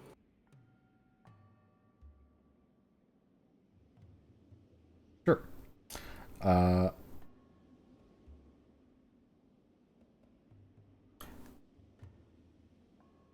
It kind of goes to a blank page. It flips on its own all the way to the end on a blank page. As it begins to make a perfect rendition of your face. You, Zero, specifically.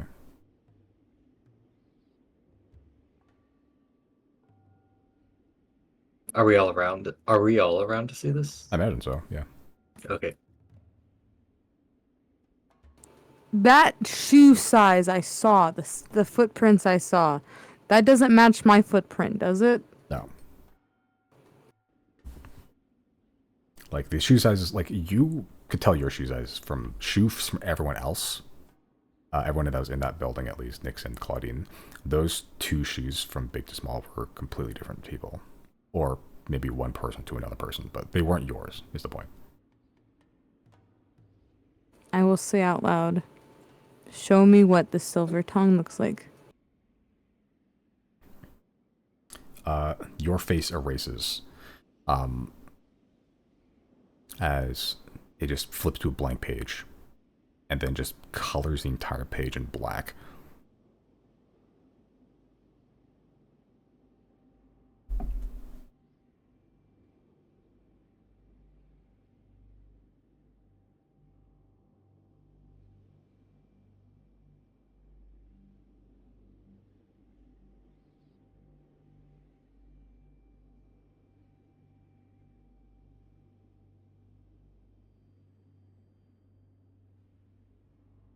I will say to the book, are you the entity I spoke to in the basement?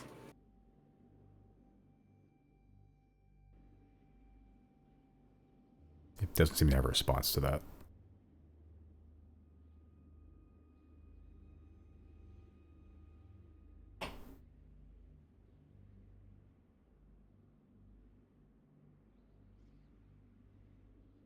Can I say something? If you want to try, up to you. I'll say, the dawn never dies. Doesn't seem to have a response to that.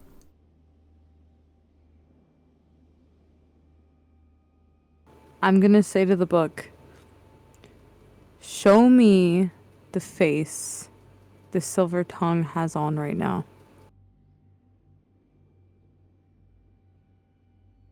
Okay.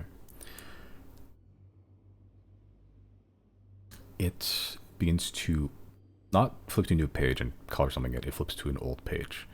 And it flips to one that you kind of skimmed through, or if skimmed through it for you. Beautiful man. Goatee, rings, hair tanned. And unlike the page before, where it was showed like a pencil drawing, this is a vibrant, anatomical rendition of Tan and Lorik.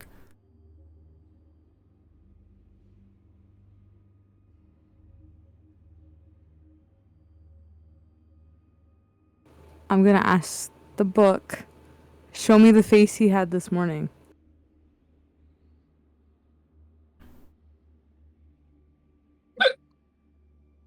It stays on the same page.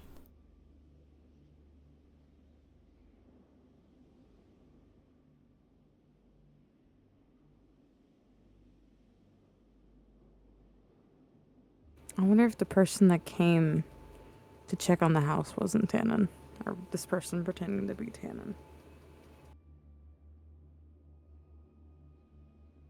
If that's the case, that might back up my theories surrounding whoever this silver tongue person is having to do with the faceless.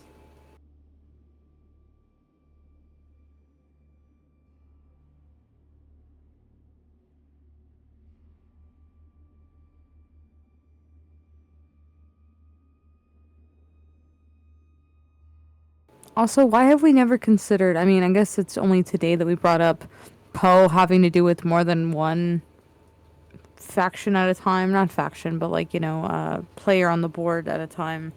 I don't know why we never considered the Courtesan Queen as well.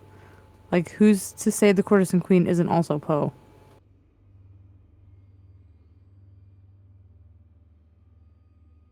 What if they're Sunny? We're all Sunny.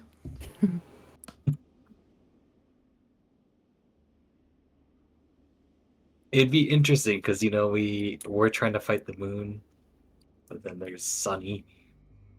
Yeah.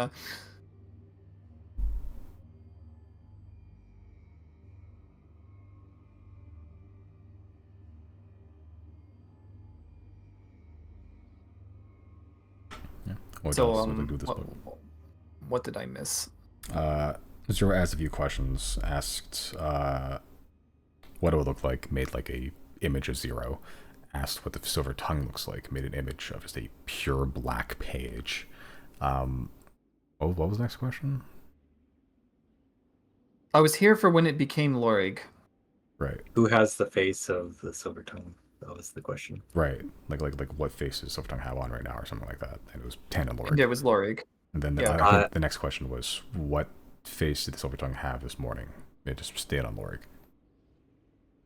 Can I ask, who is the silver tongue imposter?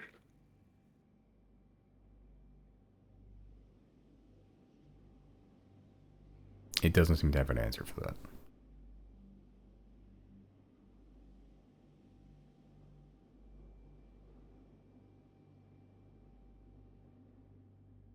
I'm gonna send us all. I'm just gonna say, we found the real silver tongue. How bad is this situation for us? Send message.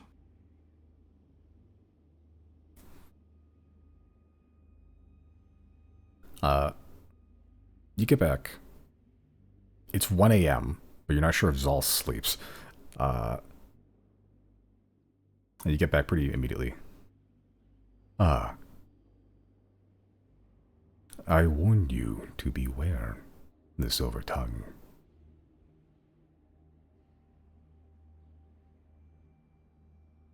It is dangerous because you do not truly know where its tensions lie.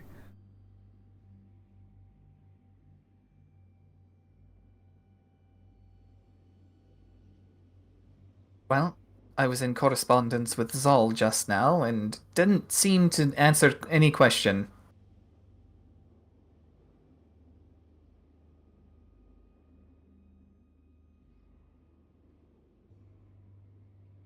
It's interesting though that what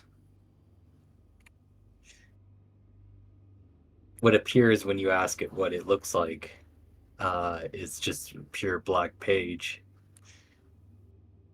It's almost like it's the void.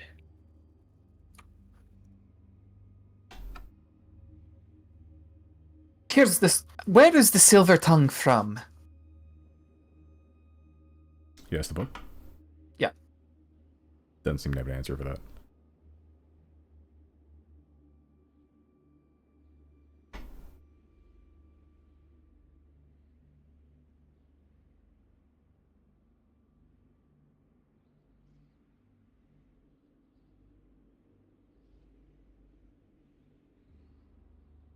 What other inquiries or activities would you like to do with this book?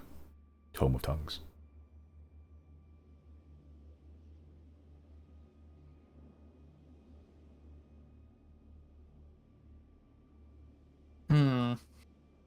Are there any other colored tongues? Well, we're not allowed to ask that anymore.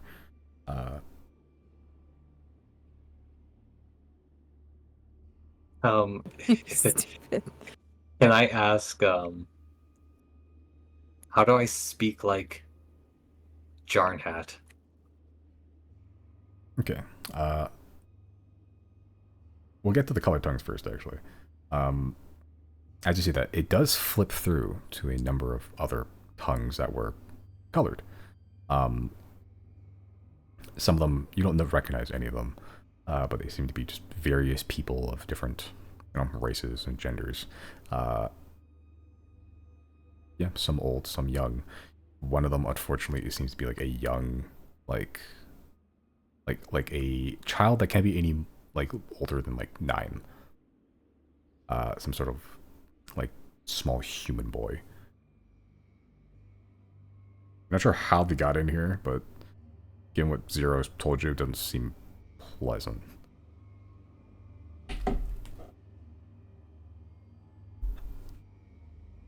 I got nothing else. Chris, you asked how to speak like Jarnhat. Yeah. Doesn't seem to have an answer for that.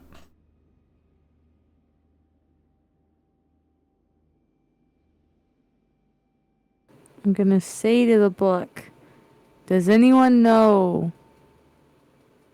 his secret?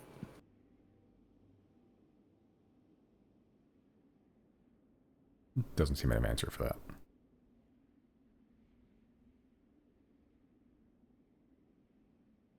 I'll ask the book, what am I? It begins to flip to a blank page and makes a just picture perfect black and white ink drawing of you, Chris. After lingering around for a few seconds, it begins to flip through a bunch of different people that seem to be of moon elf heritage specifically. It's profiling. Is Claudine among those moon elves? No, she's not in the book. It then begins to flip through a bunch of people that look old and wizened for some reason.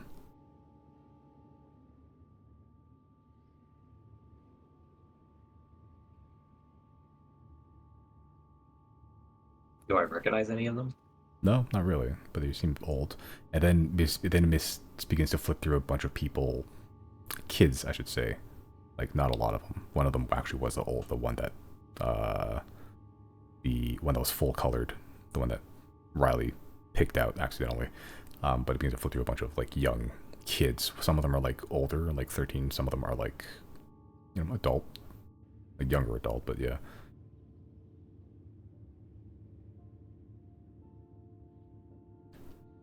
It then begins to flip to a blank page, and below, well, blank page on one side, your face on the other, it begins to list 3 words: moon elf, wizard, orphan.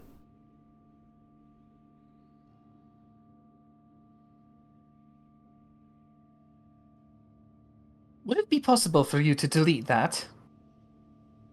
Erase it. Doesn't seem an answer for that.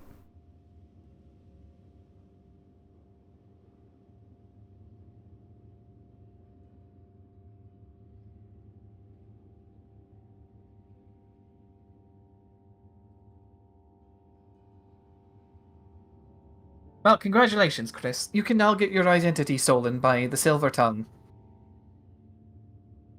It would certainly be amusing to see it try.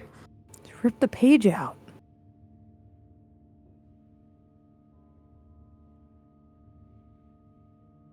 That's a good point. Chris, rip the page out.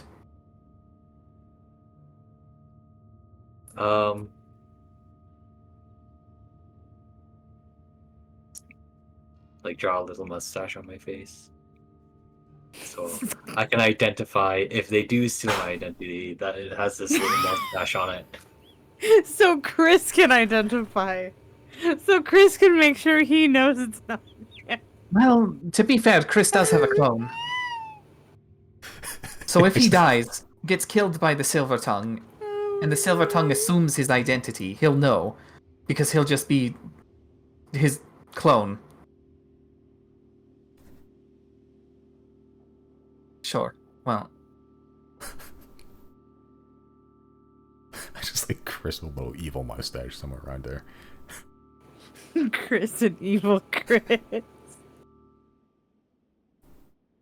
I'm going to try to read the mind of the book. Sure. I need to make a wisdom saving throw. Yeah. Ugh.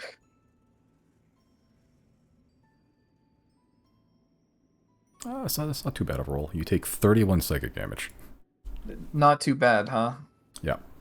Actually pretty low 1, 2, roll. 3, 4, 5, 6, and then 25. Yeah, that's 60, 12 psychic damage. You got 31. That's like middle of the pack right there. Yeah,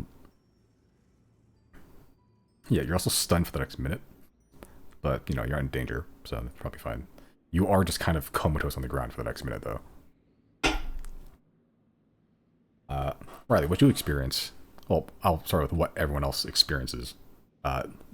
You cast the spell on the book, and they just watch you get hit with, like, you know, like almost like an imaginary bolt of lightning. Your body gets, like, rocked backwards, like you just had, like, you got hit with electricity and you just seized up. Your neck cranes upwards, your eyes roll into the back of your head, and you're foaming at the mouth on the ground, convulsing. What you see, Riley, is you're in your own brain. There is probably close to, you have good perception, give or take 1,000+ people all staring at you, screaming at the same time. Okay. I'm gonna try talking to them. Oi, oi, oi, let's calm down now. They're just screaming at you. Does Riley know this is an out-of-body experience? It's up to Riley. Does Riley think it's an out-of-body experience? You just cast, you know, detect thoughts, and then, boom, you're here. Yeah. Yeah, you didn't even feel the pain of being hit with damage. You just showed up here. I am going to attempt to...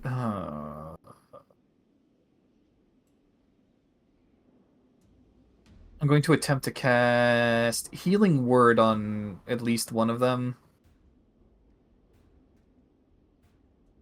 Okay. That affects only creatures, right? I think so. Okay, you cast Healing Word, and there does not seem to be a target for you. Does that use up the spell slot? Yes. Okay, I'm gonna try reasoning again. What is it I can do for you? They're just screaming at you. I'm gonna scream back. Now you're all screaming in your brain. Okay, and now I'm going to stop screaming and see. Okay, we've had our fun. Tell me how I can help you. They're screaming.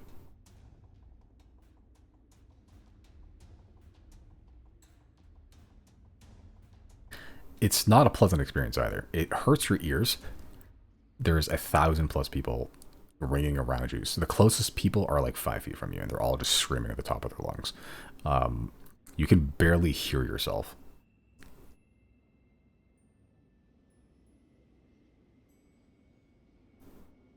I look around. What do I see? Just people.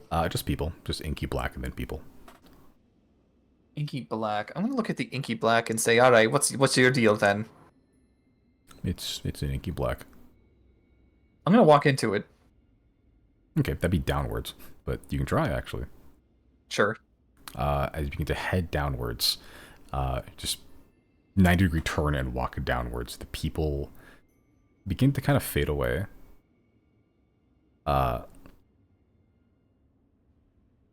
And at the end of the inky black, there really isn't any, but eventually the people fade away. There is a mirror. Okay. Do you look into the mirror? Sure. Sure. You look into the mirror and you're seeing yourself. I'm gonna point at myself and say, "Do not record this." Yeah, and your mirror does it. The weird part is when you say it, the mirror is also saying it back at you. It's not you saying it and then the mirror. It's the reflection itself is also mimicking the exact words you're saying from the other side. So there's twinned voices. See, I appreciate the reminder. Now, where's the way out of here? That's when you wake up. The stun is no longer in effect. People outside in the real world, what's happening while that's happening? What are you doing? You just saw Riley do something, probably cast a spell, and then just gets rocked immediately. Looks like there's some mind games happening. What happens if I try to take the book up off the thing? You try and pull, but it doesn't really seem to move. Can I gently grip the book and say, release? You can gently grip it, and it doesn't really seem to budge. Can I utter the words again? Yeah, and it doesn't really seem to do anything. You're just gently pulling on it. It takes a little bit of time, and as on the tail end of Riley's coma, let's say, it kind of just, almost on its own, flips to a blank page, and you see a kind of like not a crude drawing. Well, it is a crude drawing actually, but a rendition, pretty accurate, but not fully filled in or like detailed, a picture of Riley's face. Is Chris's drawing still there? Yeah. My drawing got erased though, right? I think it did actually, yeah.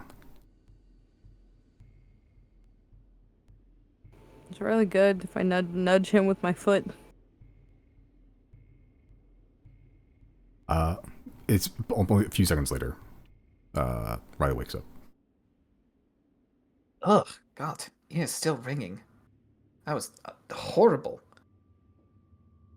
That mirror didn't record me, did it? Oh, well, your face is in the book, if that's what you're wondering. I fucking told it not to. He's gonna rip the page out. Sure, you rip the page out. Nothing replaces it? Not immediately, at least. What do you mean, not immediately? There's a rip page where your face was. Okay. You want to flip somewhere else and flip back? Sure. But your face is back. The page is no longer torn out. What's in my hand? The page. So it can regrow pages. Like a lizard, seemingly. Hey. I know you're all, like, suffering in there. I told you not to record me. Page doesn't seem to have an answer for that. Alright, is there a way to get you out? There's just have an answer for that. I would say. Are there pages with tongues on them? Not right now. Not while it's on the bust. Can I ask it? Who's your owner? It kind of flips to a picture of, well, flips to a new page, I suppose, and then it recreates Zero's face. I'm gonna say erase that. It stays.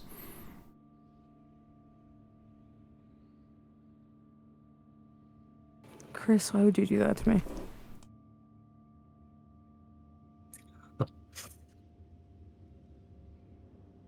I just wanted to be sure. Okay, you're done. You're done asking questions. You're done. You've lost your right.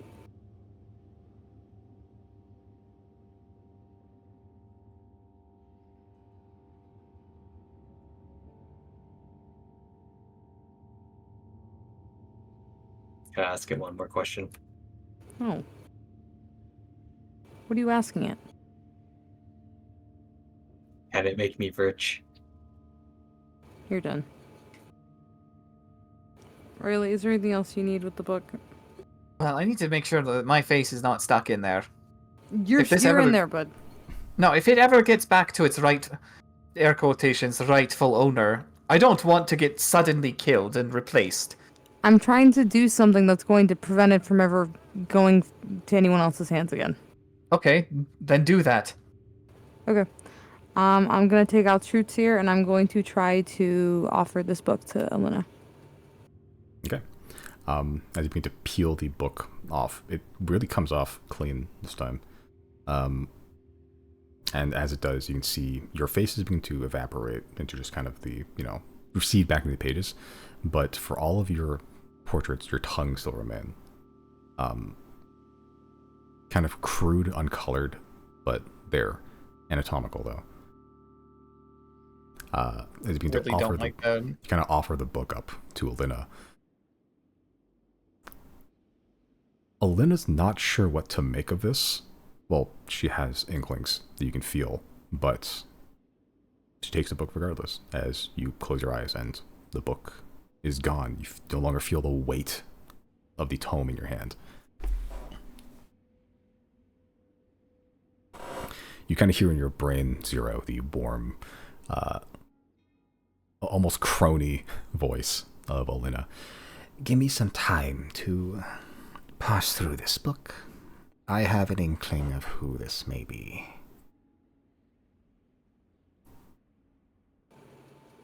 I will relay to the boys. Elena is gonna see what she can do about this.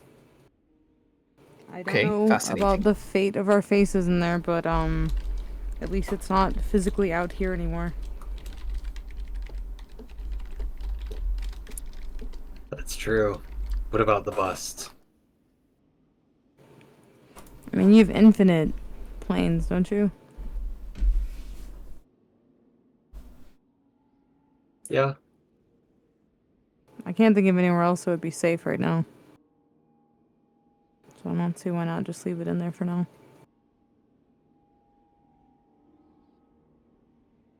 Okay.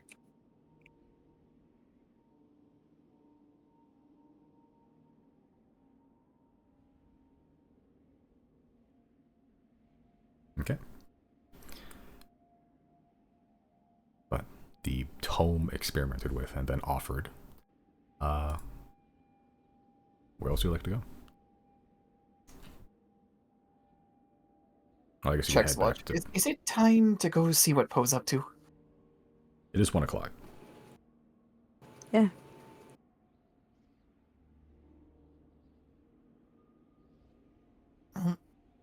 Waiting to get teleported. Waiting to get teleported. I will do the teleporting. Okay. As you all head to Oberthus once again. Abethus, but again, the sequel. There you go. It is dark. It is 1 a.m.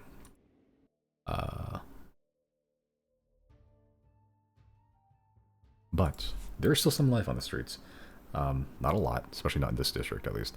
As you all arrive, I guess I can use Gurkio's token now.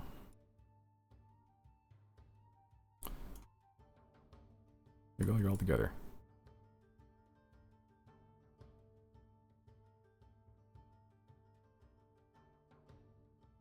I was going to leave you guys to the side, but you guys are where the token is. In case I need to use those tokens again. Actually, I have a token right there. What the fuck am I doing? There we go. The bears are multiplied. The bears are approaching at alarming speeds. Yeah. I'm assuming you're heading to the sewers, yeah? The hideout. That would be... Yeah, I mean, if anything, I was going to teleport us straight there. Oh, do you have something from the hideout? Didn't I buy something? I have that card. I have a business card, don't I?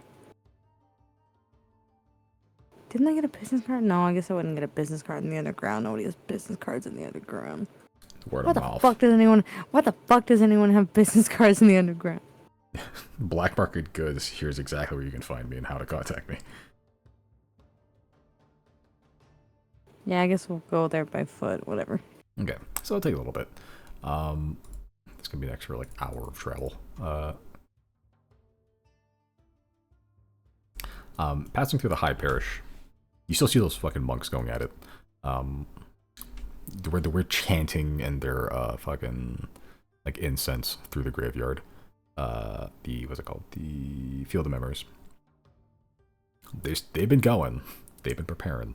And you pass by the congregation as well, where you met Maith, probably. That seems likely. Yeah. Where you still have that dagger to kill anyone instantly. Basically a pen that writes in blood. But passing through, you are unassailed. And heading through you went from the tongue dimension, now you're going through the shit dimension. You've passed a couple kobolds there, just, you know, doing their business of kind of keeping the sewers clean. It's partly a job and partly they're doing chores. They live down there, some of them, after all. I remember the first quest I ever gave you in this campaign was to kill a bunch of kobolds in the sewers. I remember that. That was pretty cool. One of them took a black dragon egg, and they never saw them again. Yeah, good times. That's not going to be a problem next campaign. Yeah, heading through, you eventually find that on the way to the Undermarket, which has not died down in activity. People are still here. If anything, it's more lively now that the, I guess, business of booming during nighttime. See a bunch of thieves down here just kind of looking to offload their coin for goods. Some like rough and tumble thugs, like you just done with the day and they're just kind of taking a load off. While they're doing it here in the sewers and not in a normal inn, not sure. But passing through that, you eventually find your way to the Faithless Hideout, where you knock on the door, the kind of eye slit opens up, and you see that I believe it's a silver dragonborn. Kind of peers out. Oh, it's you guys. Alright. As the door just opens up very swiftly, no password or recognition otherwise, other than your face is needed. And you see that armored dragonborn just kind of staring back at you all. So here's maybe here to check in with Poe. That's the idea. The quicker the better. Stench and whatnot. Yeah, you get used to it. Honestly, you spend, one day here, yeah, it just kind of blends into the background. It sticks to you, though, so that's still a valid argument. Anyway, he's sleeping, but I could kick him awake. If you could. Yeah. He just walks to one of the cots where you see a like the old like halfling form, the kind of rough and tumble, like very much like Scrooge McDuck, kind of. I don't know what's it called. Who the fuck's the guy from the Christmas Story thing? The old codger. Scrooge? Yeah, it's Scrooge. It is just minus Scrooge. McDuck. Scrooge McDuck. There was like That's why McDuck is called Scrooge. He's based on this fucking guy. Oh. Scrooge. There was. They did do like a one where Scrooge McDuck was Ebenezer Scrooge. Ebenezer They did it Scrooge, like yeah. Ebenezer. Ebenezer. Yeah, That's what I was thinking of. Yeah. They did a little Christmas story with that. Yeah. Indeed. I get very confused. Yeah. Yeah. Like Ebenezer Scrooge looking guy, like fucking scarf and like really mottled coat, top hat off to the side with like a balding head. Yeah. As the Dragonborn, oh, he's white Dragonborn, not silver. White Dragonborn just really unceremoniously kicks the leg of the cot as he just shakes awake. Oh, it's you guys again. Alright, so. Oh, sorry, let me change to a bit of skin. He kind of shifts form into that kind of, yeah, like a taller, more handsome, like a blunted, hooked nose human. Alright, so. Business as usual, yeah? What is it usual? You had some sort of thing for us? No, Yeah, let's start with the results of the job you did, and then we'll get to the side quest. Okay, so I got 2 entrances in. One, maybe a little legal tender, and the other one, let's call it not so much. I prefer option B. So, well, if you want to go the legal way, I can know a couple people inside. I can pull a few strings. Might take a couple days, maybe a week. I know you're on a time crunch, but that might be the easiest way in. Other way, you can get in right now, or later on, or whenever you feel like it, honestly. I know a couple of, oh, I smoosed up a couple, servants, and they appear to have a couple of openings, and maybe you can use that to sneak your way in. Because if you're doing it the old-fashioned way, well, I'm gonna have a hell of a time. There is a lot of security. Not just the humdrum guards either. There's magical ones. There's 1 or 2 people I saw that were just there specifically to root out intruders. On top of that, there's magical runes that, you know, lace with the alarm spell, so they know when people that aren't supposed to be there are kicking around. What are those things, Wizard Boy? There's those little invisible hounds that like they bark. Faithful Hound. Yeah, a couple of those. On top of that, I think the entire council chamber, which is where you want to go, is enchanted to prevent teleportation and scrying, and probably other things I couldn't find. But that being said, hell of a time. I'm sure you can handle it, but I don't think that'll be the easiest way in. So, kind of disguising yourself in and making yourself blend in might be advisable. And if you feel like taking a little side venture on top of that, how do you feel about a heist? What do you mean by that? Well, kicking around, I never really went back in after the first time. But there's one thing that just kind of irked me the entire time. And recently there's been a buyer for it. But deep in the treasury, there is a singular crown. Normally the one they would use to, I guess, anoint the king. New one. This one's not quite that. This one is the OG, the original. It's Nidus Athea's original crown, back when he took back Dusumar and was first crowned king of Rias. They don't use it now, because, well, that's basically an heirloom. Always wanted it. But not for me either way.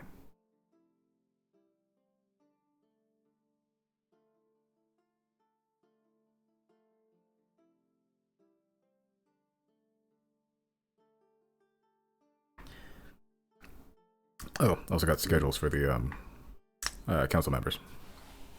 If you wanted that, or you just wanted to just pay them. Yes, I'd like that. We paid for that. Yes, please. Okay. So, well, the king's always in the fucking place, so you're gonna find him in there. Lila Rosari. She is in, actually, right now. Not in this current moment, but she does like to kick around in the Glass Palace. So, you'll find her during the day.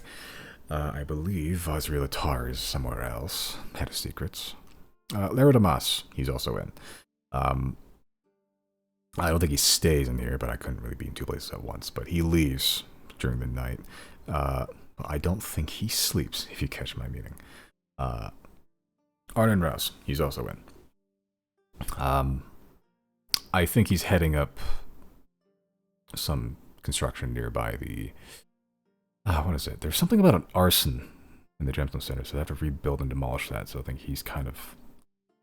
Well, very subtly and... I don't want to say lazily. That meant anything but lazy.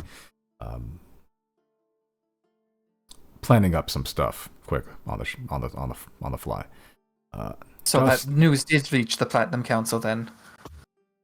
Oh, you had something to do with that?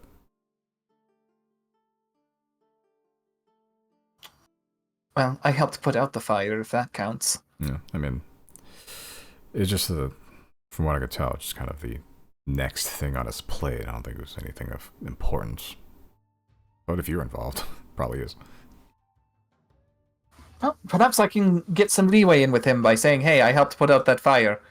Doubt it. Man's a, kind of an old... He's an old dog. Old dog.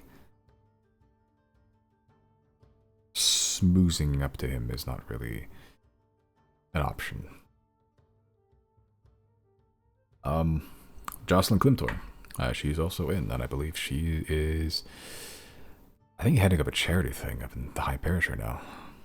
Well, now, of course, but that's a crim business, so you might be able to have luck find her there.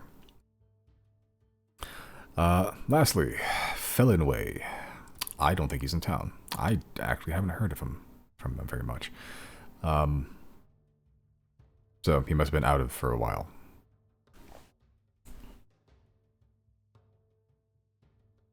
What does he do again? Oh, he does some bookkeeping, I guess. He's mostly just like a glorified accountant, but the, I guess the position is supposed to be to kind of safeguard knowledge. Possibly dangerous ones, or possibly just all to know things when things need to be known. Different from the secrets, which is to know things that they aren't supposed to know.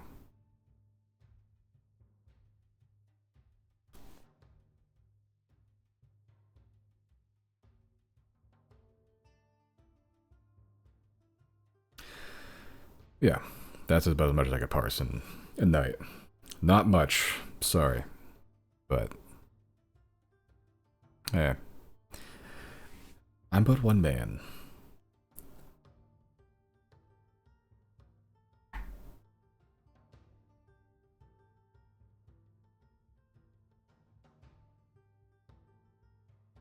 I say we go the legitimate route.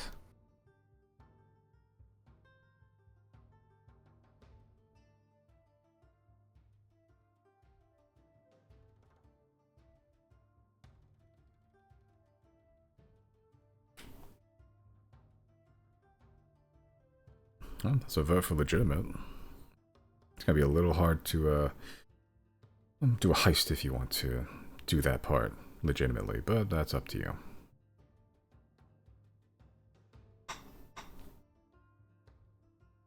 Payday's good.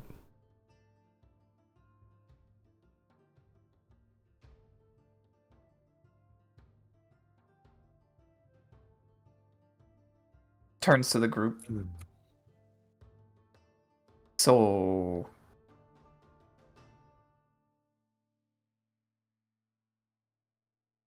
Could do it legitimately, or could try and persuade one of the members to get an audience with the Platinum Council. Persuade how? Can pique their interest somehow. So we need to provide them something, stuff of importance to them. Do we know what's of importance to them? I feel like the only one we know of is Lila Rosari, and that's because she's trying to export her guns.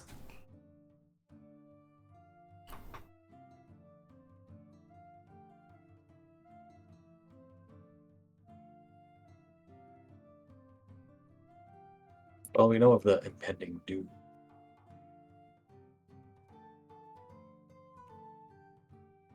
Right. And why would they believe us? We can't start with that. That's the conclusion.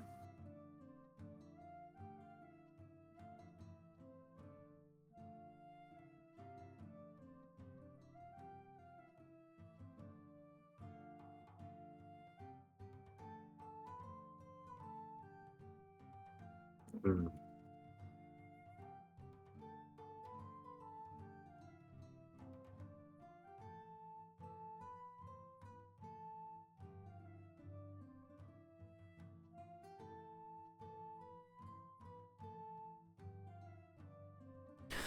Either way, it's my job done. So, rest is in your hands.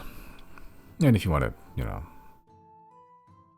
hit up that side gig, let me know.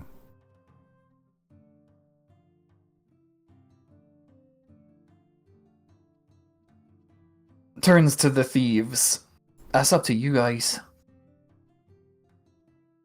Could always have a two-pronged offensive, but I honestly don't think a crown is worth angering the Platinum Council. Well, only angers them if you get caught.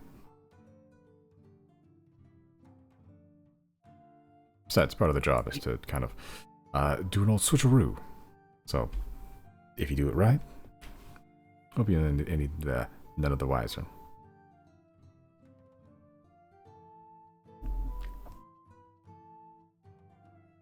I guess it depends on what the crown does. It's a crown. As far as I'm aware, but I don't know, maybe it has the undying soul of Narisathia in it. I don't know. All I know is the buyer wants it. Who's the buyer? Well, that would violate some client confidentiality, now wouldn't it? My thoughts exactly. All you know about the buyer is that they're good for it, and the payday is hefty.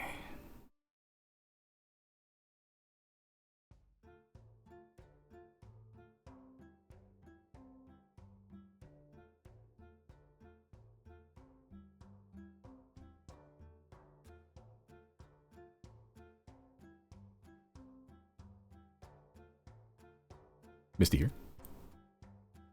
Yeah, I kind of don't want to decide this session. Okay.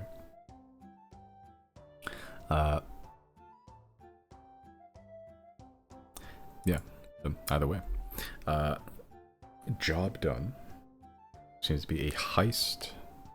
Possibly, if you want to do that, but the information's been gotten. You got some of the whereabouts of where the Platinum Councils may be. Two of them seem to be out of town. Normally, especially I think it's the, what I wrote down here. The Secrets guy and the Knowledge guy, they're out of town. Everyone else is in various aspects. Two of them seem to be actually actively doing something. One of them seems to go out at night and hit up the town a little bit. And there appears to be two ways in. One legitimately, but maybe longer. The other one illegitimately, but might get you a faster audience if you can convince the Platinum Council that your words are worth it.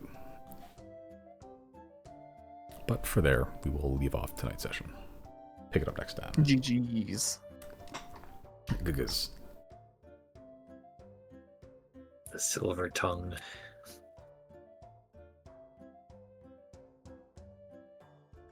And this is our final prestige, is it not?